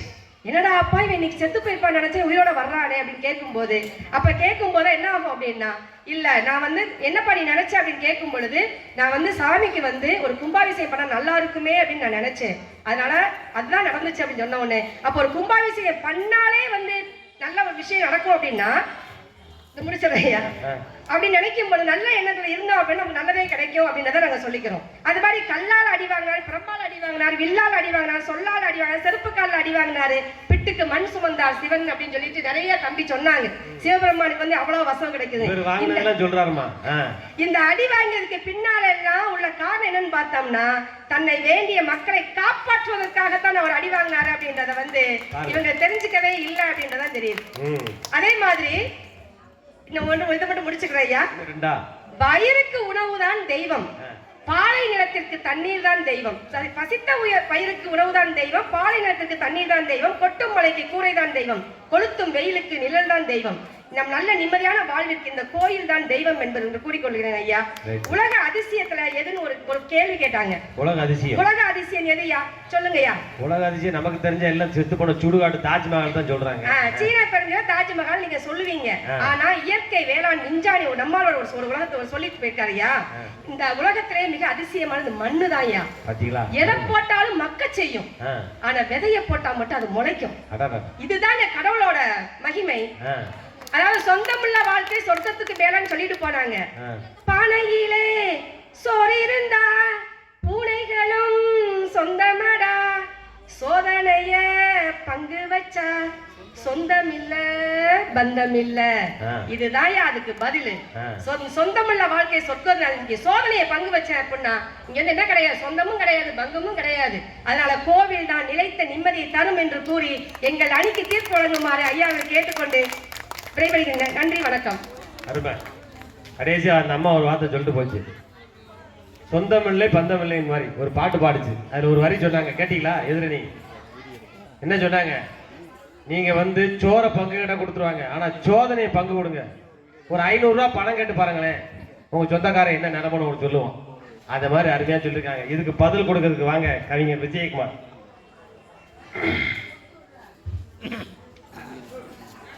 எங்கே நிம்மதி,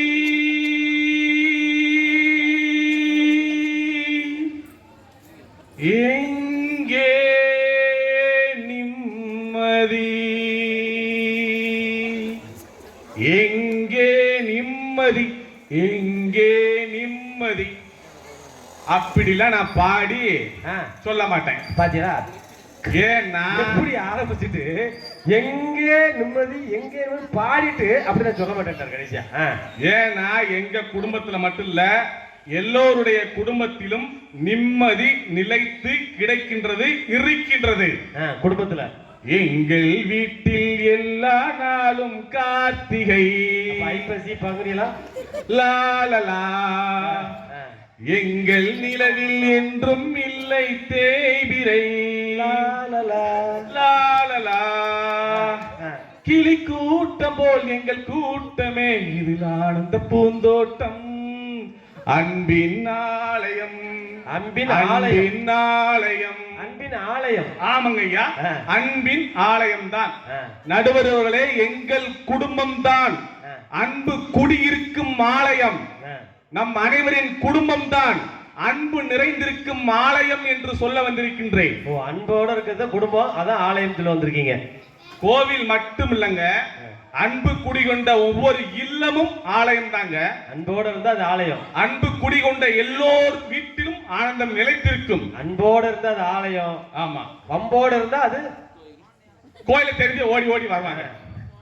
கோயிலை தெரிஞ்சு ஓடி ஓடி வருவாங்க. வம்போட இருந்தா இல்ல, கோர்ட்டுக்கு முதல்ல ஓடுவாங்க, காவல் நிலையத்தை தேடி ஓடுவாங்க. அதெல்லாம் இல்லாம இருக்கணும்னா மனைவி மக்களோட அன்பா பண்பா பாசமா நேசமா ஒற்றுமையா இருந்த ஒண்ணுமே வராது, நிம்மதியே வரும். இப்படித்தான் ஒருத்தர் பேசிக்கிட்டு இருக்கும்போது புலோல என்ன மனைவிகளோடன்னு சொல்லிட்டாரு. ஒரு மனைவி வச்சுக்கிட்டே முடியல, மனைவிகளோட எங்கடா நிம்மதி இருக்க முடிட்டாரு. அதை விட்டு புட்டு எங்கே நிம்மதி நிம்மதி என்று தேடி பார்த்தேன், அது எங்கேயும் இல்ல. எங்கே நிம்மதி நிம்மதி என்று தேடி பார்த்தேன், அது எங்கேயும் இல்ல. எங்கேயும் இல்லன்னு சொல்லி கதிரை சத்தத்தை பார்த்து கையை காட்டுறீங்க, அங்க ஏதோ நிம்மதி இருக்கா அப்படின்னு இந்த எதிர்கட்சிக்காரங்க பாட வந்திருக்காங்க, பேச வந்துட்டாங்க. அப்படியா? எதிரி அணியிருக்காங்க. சாரி, இந்த எலெக்ஷன் டயத்துல மைண்ட்ல ஃபுல்லா வைப்ரேஷன் எதிர்கட்சின்னு வந்ததுனால சொல்றேன். எதிர்கட்சி சொல்லிட்டே இருக்கீங்க. ஆமா, 4ஆம் தேதி எந்த கட்சின்னு தெரியும். கோவிலை நோக்கி படையெடுப்பது இவங்க எனக்கு என்னமோ சின்ன பிள்ளைத்தனமா இருக்கு நடுவர்களே. கோவில் நோக்கி. ஆமா, உலகிலேயே குடும்பம் ஒன்றில் தான் நடுவர்களே அன்பு பாசம் நேசம் எல்லாமே புதைந்திருக்கிறது. கோவில்ல பொங்கச்சோறு மட்டும்தான் இருக்கும் சட்டிக்குள்ள. இன்னைக்கு புளியோதரை போடுறாங்க ஐயா. ஆமா, புளியோதரை மட்டும்தான் கொடுப்பாங்க. வாங்கி சாப்பிட்டு என்ன செய்வோம், மறுபடியும் வீட்டை தேடிதான் போவோம். பிஸ்கோத்து. நடுவர்களே, கோவில் ஒரு ஆறுதலை தான் தரும், ஆறுதல். ஆனால் குடும்பம் மட்டுமே ஆனந்தத்தை தரும். குடும்பம் மட்டுமே ஆனந்தத்தை தரும். ஆனந்தம் விளையாடும் வீடு இது, ஆனந்தம் விளையாடும் வீடு. ஏன் அவங்க வீட்டுல பையன் பேர் ஆனந்தம் விளையாடுற வீடு. 4 அன்பில்கள் ஒன்றான கூடு, 4 அன்பில்கள் ஒன்றான கூடு, இது ஆனந்தம் விளையாடும் வீடு. ஆனந்தம் ஆனந்தம் பாடும் மனமாசையில் ஊஞ்சலில் ஆடும். நடுவர்களே, இதெல்லாம் எங்க கிடைக்குது? சினிமா தேட்டர் போனா கிடைக்கும். நம்ம வீட்டிலேயே கிடைக்கும் நடுவர்களே. இப்ப தினசரி மகிழ்ச்சியை தேடி மாசம் 30 நாள் நீங்க கோயிலுக்கு வந்தீங்கன்னா குடும்பம் என்ன ஆகும்? கோயிலே உட்காந்துருக்கீங்களா 30 நாள்? சொல்லுங்க பாப்போம். விட முடியுமா? இப்ப பட்டிமன்றம் ஆரம்பிக்கிறதுக்கு முன்னாடி என் அருமை தம்பிகள் பாட்டு பாடும் போது, அம்மன் பாட்டு பாடும் போது கூட்டம் இருந்துச்சு. இப்ப எங்க போச்சு கூட்டம்? அவ்வளவு நீங்க பேச பேச கேட்டு ஓடி போச்சு. நடுவர்களே, குடும்பத்தை தேடி ஐக்கியமாக சென்று விட்டார்கள். இதுதான் நிதர்சனமான உண்மை. அதை விட்டு புட்டு கோவிலில் இருக்க முடியுமா? இருக்க முடியாது. 11 மணி ஆனா இவங்களே வீட்டுக்கு போயிடுவாங்க. அம்மா மட்டும்தான் தனியா இருப்பாங்க. பூசாரி வேணா அம்மாவுக்கு துணையா படுத்திருப்பாரு. எங்க கிங்கு பூசாரி அவர் எவ்வளவு நேரம் இருப்பாரு? ஆமா, அது அவரு வீட்டு பக்கத்துல இருக்கு, வீட்டுல போய் படுத்துக்குவாரு. இதுதான் உண்மை. ஐயா, தினசரி மகிழ்ச்சியை தேடி 30 நாளும் நீங்கள் கோவிலுக்கு செல்ல முடியாது. மாறாக வீட்டிலேயே சாமி இருக்கிறது நடுவர்களே. வீட்டிலேயே சாமி இருக்கு. ஆமா, தாய் இருக்கும் காரணத்தால் கோவிலுக்கு போனதில்ல, தாயடிச்சு வலிச்சதில்ல, இருந்தோ நான் அழுவேன், நான் அழுதா தாங்கிடுமா, உடனே தாய் அழுவா. ஒரு கவிஞன் எப்படி தாயோட பாசத்தை பத்தி சொல்லியிருக்காரு நடுவர்களே. இந்த பாட்டெல்லாம் இவங்க கேட்டதே உங்களுக்கு நல்லா இன்னொரு கேளுங்கய்யா போய். வீட்டுல முதல் சாமி இருக்கு நடுவர்களே. மாதா பிதா குரு தெய்வம். தெய்வத்தை எங்க போய் தள்ளியிருக்காங்க? 4வது இடத்துல தள்ளியிருக்காங்க. ஆசிரியரா இருக்கக்கூடிய உங்களை குருவை 3வது இடத்துல வச்சிருக்காங்க. எனவே நடுவர்களே, முதலில் மாதா பிதாவைத்தான் முன்னிறுத்தியுள்ளனர் நம்ம முன்னோர்கள். அதை நீங்க புரிஞ்சுக்கிட்டு தீர்ப்பு சொல்லுங்க. கொடுமைன்னு கோயிலுக்கு போனா அங்க ஐ ஆம் எ சிங்கிள் டான்ஸ், ஐ ஆம் எ சிங்கிள் டான்ஸ், ஜிங்கு ஜிங்குன்னு அடிச்சா ஒரு கொடுமை. அது மாதிரி இவங்க பேசிட்டு போயிருக்காங்க. நடுவர்களே, குடும்பமா கோவிலுக்கு வரப்போயினேன். நம்ம பூசாரி கிங்கு பூசாரி இருக்காருல்ல, ஆமா அவர் வீட்லயும் நிம்மதி கிடைக்குது. கிங்கு பூசாரி. ஆமா, அவருக்கு வருமானம் வருது. இது உண்மையா உண்மை இல்லையா? இந்த கோவில்ல வந்து பூசாரிக்கு நாமெல்லாம் வராட்டி என்ன வேலை? மணியாற்ற வேலையே இருக்காது. அப்ப குடும்பமா புருஷன் முஞ்சாதி பிள்ளைகளோட கோயிலுக்கு வரப்போயிதேன், பூசாரிக்கே வேலை. அவர் மணியாட்டிட்டு இருக்காரு. ஆமா. அப்புறம் மாலா ஆசிரியர் சொன்னாங்க துணை துணை துணைன்னு. இப்ப ஆட்டோல பாருங்க எங்க ஆளுங்க எப்படி போட்டுக்கிட்டு இருக்காங்க தெரியுமா? நட்பே துணை, நட்பே துணை, அன்பே துணை, தாயே துணை, தந்தையே துணை தாங்க இப்ப போட்டுக்கிட்டு இருக்காங்க. அதுதாங்க லேட்டஸ்ட் டெக்னாலஜி. நயன்தாராவே துணை, திரிசாவே துணையோட 2 பேரும் போட்டுக்கிட்டு இருக்காங்க. அதுவும் குடும்பம் தானே, அதுவும் குடும்பத்து பேரு தானே. யார் குடும்பம்? அவங்க குடும்பம். நடுவர்களே, வாழ்க்கை என்பது வட்டம்ங்க.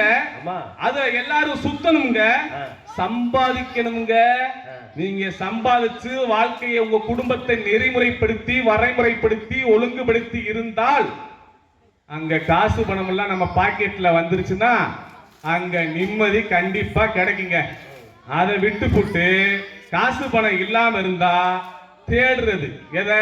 நிம்மதிய. நடுவர்களே, குடும்பம் ஒரு பல்கலைக்கழகம், குடும்பம் ஒரு கதம்பம், குடும்பம் ஒரு கோவில், வாழ்க்கை ஒரு வரம், வாழ்க்கை ஒரு சந்தோஷம். சந்தோஷம் சந்தோஷம் வாழ்க்கையின் பாதி பலம், சந்தோஷம் இல்லை என்றால் மனிதருக்கு ஏது பலம் அப்படின்னு ஒரு கவிஞர் பலத்தை பத்தி சொல்லியிருப்பாரு, சந்தோஷத்தை பத்தி சொல்லிட்டு போயிருக்காரு. நடுவர்களே, அன்பு காதலை பெருசா கொடுங்க.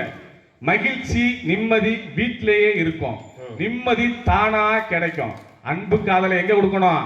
நம்ம மனைவி கிட்ட கொடுக்கணும். அப்படியா? பக்கத்துல யார்ட்டையும் கொடுத்துட கூடாது. நான் கூட அன்பை கொடுங்கன்னு சொன்ன உடனே எங்க வீட்டு பக்கத்துல ஒருத்தர் அன்புன்னு பேர் இருந்துச்சு, அவங்ககிட்ட அன்பு காதலை பக்கத்துல ஏத்திலே கொடுத்துட்டோம்னா அது பேஜாரா போயிடும்.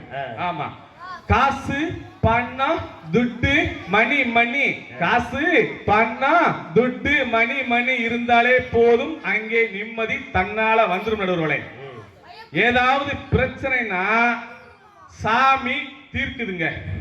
நமக்கு நாமே சாமி, அதாவது ஏதாவது ஒரு பிரச்சனைனா கோயிலுக்கு வரோம், சாமியே என் வீட்டுல பிரச்சனை தீர்த்து வை, என் மகனுக்கு நல்ல ஒரு படிப்பை கொடு, கல்வியை கொடு, வேலையை கொடு, எனக்கு சொத்தை கொடு, சுகத்தை கொடு, தோப்பத்தை கொடு, துறவை கொடு, காரு கொடு அப்படின்னு வேண்டுறோம். யாராவது எனக்கு நிம்மதியை கொடு சாமின்னு வேண்டிருக்கீங்களா? நிம்மதியை தான் கொடுப்போம். நிம்மதியை கொடுன்னு யாருமே முதல் எடுத்தோடனே வேண்டதே இல்லை. நடுவர்களே, எனக்கு அது வேணும் இது வேணும் அது வேணும் இது வேணும் தான் வேண்டிருக்காங்க. இத்தனை வந்து நிம்மதி கிடைச்சிரும் நினைச்சு வேண்டிட்டாங்க. அந்த சாமி எத்தனை குடும்பத்துக்கு எழுதி வச்சு ஒவ்வொரு ஆளுக்கா சரி பண்ணுவாரு. நாம கரெக்டா இருந்தா ஆட்டோமேட்டிக்கா எல்லாமே சரியா நடந்து நிம்மதி கிடைக்க. நடுவர்களே, 4 பேருக்கு நன்மை செய்யுங்கள். 4 பேருக்கு நன்மை செய்வதே எங்கள் அலைன்ஸ் பட்டிமன்றத்தின் குழுவின் முதல் நியதி. எங்கள் அலைன்ஸ் சங்கத்தின் முதல் சேவை செய்வது. அந்த சேவையை நீங்கள் செய்து பாருங்கள், நிம்மதியும் உங்கள் குடும்பத்திற்கு ஆறுதலும் தன்னால கிடைக்குங்க. நடுவர்களே, நிலைத்த நிம்மதி கோவிலில் தான் என்றால் ஏன் காவல் நிலையங்களும் நீதிமன்றங்களும் கீழ்கோர்ட்டும் மேற்கோர்ட்டும் சுப்ரீம் கோர்ட்டும் உள்ளது? கோவிலுக்கு மட்டும் அந்த பிரச்சனைகளை நீங்கள் தீர்த்து கொள்ள வேண்டியதானே? இது நியாயம் தானே? அப்புறம் மாலா மேடம் சொன்னாங்க, விநாயகரை வழிபட்டு தான் பிள்ளைய சொல்லி போட்டு தான் நாம வந்து எல்லாத்தையும் தொடங்குறோம் அப்படின்னு சொல்லி.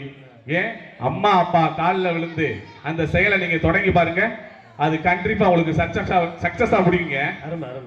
சிவராத்திரிக்கு குடும்பங்கள் வரிசையா வர்றாங்க, கொண்டாடுறாங்க. அங்க குடும்பங்கள் வரப்போய் தானே எல்லாருமே கொண்டாடுறாங்க. அந்த கோயில்ல வேலை இருக்கு.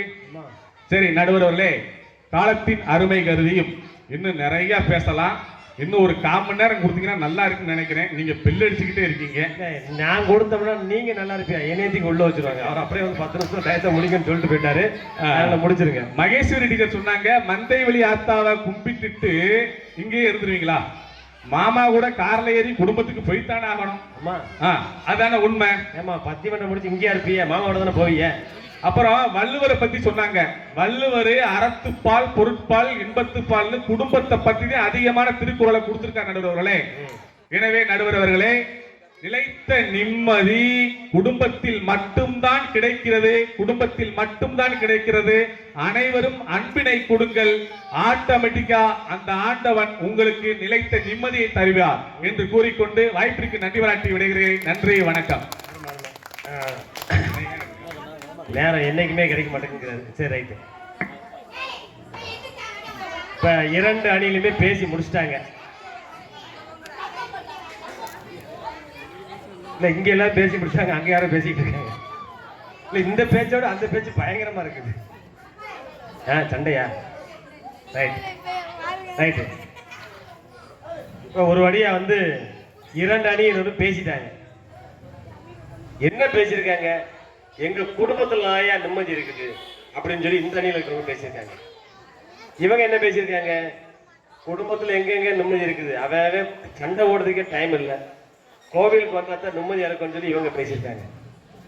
நீங்க என்ன பேசிருக்கீங்க அப்படின்னு கேட்டுட்டு இருக்கீங்க. நீங்க இப்ப அதை தான் பேசணும். நான் பொதுவா தலைப்பு என்ன போட்டிருக்கு? வாழ்க்கையின் நிலைத்த நிம்மதியை தருவது எது? நிலைத்த அப்படிங்கிற வார்த்தைக்கு அர்த்தம் இருக்கு. கொஞ்சமா இருக்கிறதுக்கு ஒரு அர்த்தம் இருக்குது. ஒரு சினிமா பார்க்க போறீங்க, 3 மணி நேரம் தான். அதுக்கப்புறம் அந்த சினிமால மைண்ட் நினைஞ்சிருது, மாறிடுது. அப்படித்தானே? சினிமா தேட்டரை விட்டு வந்தோடனே ஒரு 2 நாள் பேசுவீங்களா தான், இல்லை 2 மணி நேரம் பேசுவீங்க, அதுக்கடுத்து மறந்துடுவீங்க. அது நிலைத்த இன்பம் கிடையாது. அது அந்த இடத்துல தோன்றி அந்த இடத்துல மறையக்கூடிய ஒரு காணல் நீர் மாதிரி இன்பம். அப்ப நிலைத்த இன்பம்னா என்ன? ஆனந்தம்னு ஒரு படம் பார்த்துருப்பீங்க. அதுல மம்மூட்டி இருப்பாரு. அதுல பாத்தீங்கன்னா முரளி, ரம்பா, அவங்களுக்கு ஒரு குழந்தை இருக்கும். அந்த குழந்தைக்கு இதயத்துல ஓட்டை இருக்கும். அந்த இதயத்துல ஓட்டை இருக்கிறதுக்காண்டி குழந்தை இல்லாத தேவயானி மம்மூட்டி தம்பதியினர் தன் தம்பி குழந்தைக்காண்டி என்ன செய்வாங்க? ரூபாயை சேர்த்து வச்சு ஆபரேஷன் பண்றதுக்காண்டி சேர்த்து வைப்பாங்க. ஆனா அங்க பணத்தை சேர்த்து வைக்கிறதுனால ஒரு குழப்பம் இவர் எதுக்கு பணத்தை பதுக்குறாரு, எதுக்காண்டி சேர்த்து வைக்காருன்னு சொல்லி ஒரு குழப்பத்தை உண்டு பண்ணனால அங்க குடும்பம் பிரிகிற நிலைமைக்கு வரும். கடைசியா தன் தம்பி பிள்ளைக்கு ஆபரேஷனுக்காண்டி தான் பணத்தை சேர்த்து வச்சாருன்னு நினைக்கும் போது அந்த குடும்பம் என்ன செய்யுது? தலை தோங்குது. அப்ப இந்த தன் தம்பி பிள்ளைக்காண்டி அண்ணன் தான் பணத்தை சேர்த்து வச்சாரு. எந்த சாமியாச்சும் பணத்தை கொடுத்து உதவுச்சா? திருப்பதி 5 லட்சம் ரூபா கொடுத்து உதவுனாரா? பிள்ளையார் 2 லட்சம் கொடுத்து உதவுனாரா? அப்படின்னு இவங்க கேட்டிருக்காங்க. நான் கேட்கிறேன். குடும்பத்துக்காரங்க என்ன செஞ்சிருக்காங்க? குடும்பத்தில் இருக்கவங்க தான் உதவுவாங்க. இப்போ ஒரு குடும்பத்துல ஒரு அப்பாவுக்கு ஆபரேஷன், பிள்ளைங்க 2 சின்ன குழந்தைங்க எங்க விட்டுட்டு போவாங்க? தன் தங்கச்சி பிள்ளைங்க தன் தங்கச்சி வீட்டுக்கு போட்டும், தன் அக்கா வீட்டுக்கு போட்டும், அண்ணன் தம்பி வீட்டுக்கு போய் இருங்க, அப்பாவுக்கு ஆஸ்பிரேஷன் முடிஞ்சதுக்கு அப்புறம் நான் வந்ததுக்கு அப்புறம் நான் உங்களை கூட்டு வரேன் அப்படிங்கிற மாதிரி உறவுக்காரங்க வீட்டுல போய் தான் அந்த குழந்தைகளை விட்டுட்டு போக முடியும். யாராச்சும் என் புருஷனுக்கு ஆபரேஷன், என் பிள்ளைய 4 நாள் பார்த்துக்கன்னு சொல்லி கோயில் விட்டுட்டு போயிட முடியுமா? முடியாது. சொந்தக்காரங்க வீட்டுல தான் போய் விட முடியும். அப்ப சொந்தம் தான் சரி, குடும்பம் தான் நிலைத்த நிம்மதி தரும் சொல்லிட முடியுமா? பார்ப்போம். இவங்க அப்படி சொல்லியிருக்காங்க. இவங்க என்ன சொல்லியிருக்காங்க? அருமையா சொல்லிட்டு போனாங்க. குழந்தை செல்வம் மகேஸ்வரி சொல்லும்போது சொன்னாங்க, எத்தனைதான் இருந்தாலும் ஒரு மனிதனுக்கு குழந்தை செல்வம் அப்படிங்கிறது ரொம்ப முக்கியம். 10 வருஷம் கல்யாணம் முடிச்சு குழந்தை இல்லை, ஏறாத ஆஸ்பத்திரி கிடையாது, எந்தெந்த ஆஸ்பத்திரிக்கே போயிருப்பாங்க. ஆனா கடைசியா அவங்க எங்க நிற்பாங்க? கோவில் மடிப்பிச்சு ஏந்திக்கிட்டு இருப்பாங்க. அதான் என் வயிற்றுல ஒரு புழு பூச்சியை கொடு, ஒன்னதான் நம்பி வந்திருக்கேன் அப்படின்னு சொல்லி எங்க நிற்பாங்க? கோவில்ல நிற்பாங்க. அப்ப அந்த சாமி என்ன செய்யுது? 15 வருஷம் கழிச்சு 16 வருஷம் கழிச்சு ஒரு பிள்ளை பாக்கியம் கொடுத்து வச்சுக்கோங்களேன். அவங்க என்ன செய்வாங்க? என் பிள்ளைக்கு உன் பேரை வைக்க, எதுக்காண்டி? ஆயுசுக்கும் நான் உன் பேரை சொல்லிக்கிட்டு இருக்கணும். ஒரு தடவை சொல்லக்கூடாது, ஆயுசுக்கும் நான் உன் பேரை சொல்லணும். நிலைத்த நிம்மதியை தரணும். ஒரு குழந்தை செல்வம் அப்படிங்கிறது சாதாரண நிம்மதி கிடையாது. ஒரு வாரிசை கொடுத்துருக்கா மந்த மாரியம்மா. அப்ப அந்த அம்மா என்ன நினைப்பாங்க? வாழ்க்கை ஃபுல்லா நான் உனக்கு பூ இறங்குறேன், வேண்டுறாங்களா இல்லையா? ஆள்க ஃபுல்லா நான் உனக்கு அக்கினி சட்டி எடுக்கிறேன், வேண்டுறாங்களா இல்லையா? இந்த மாதிரி நிலைத்த நிம்மதி எங்க கிடைச்சது? கோவில்ல தானே கிடைச்சிச்சு அப்படின்னு சொல்லி இந்த அணிக்காரங்க பேசியிருக்காங்க. அதுல சகோதரி மாலா சொன்னாங்க, விரதம் இருக்கிறது, காப்பு கட்டுறது, மாலை போடுறது உண்மைதான். வருஷத்துல 12 மாசத்துல ஒரு 3 மாசம் ஐயப்பன் கோயிலுக்கு மாலை போடுறது, முருகன் கோயிலுக்கு மாலை போடுறது.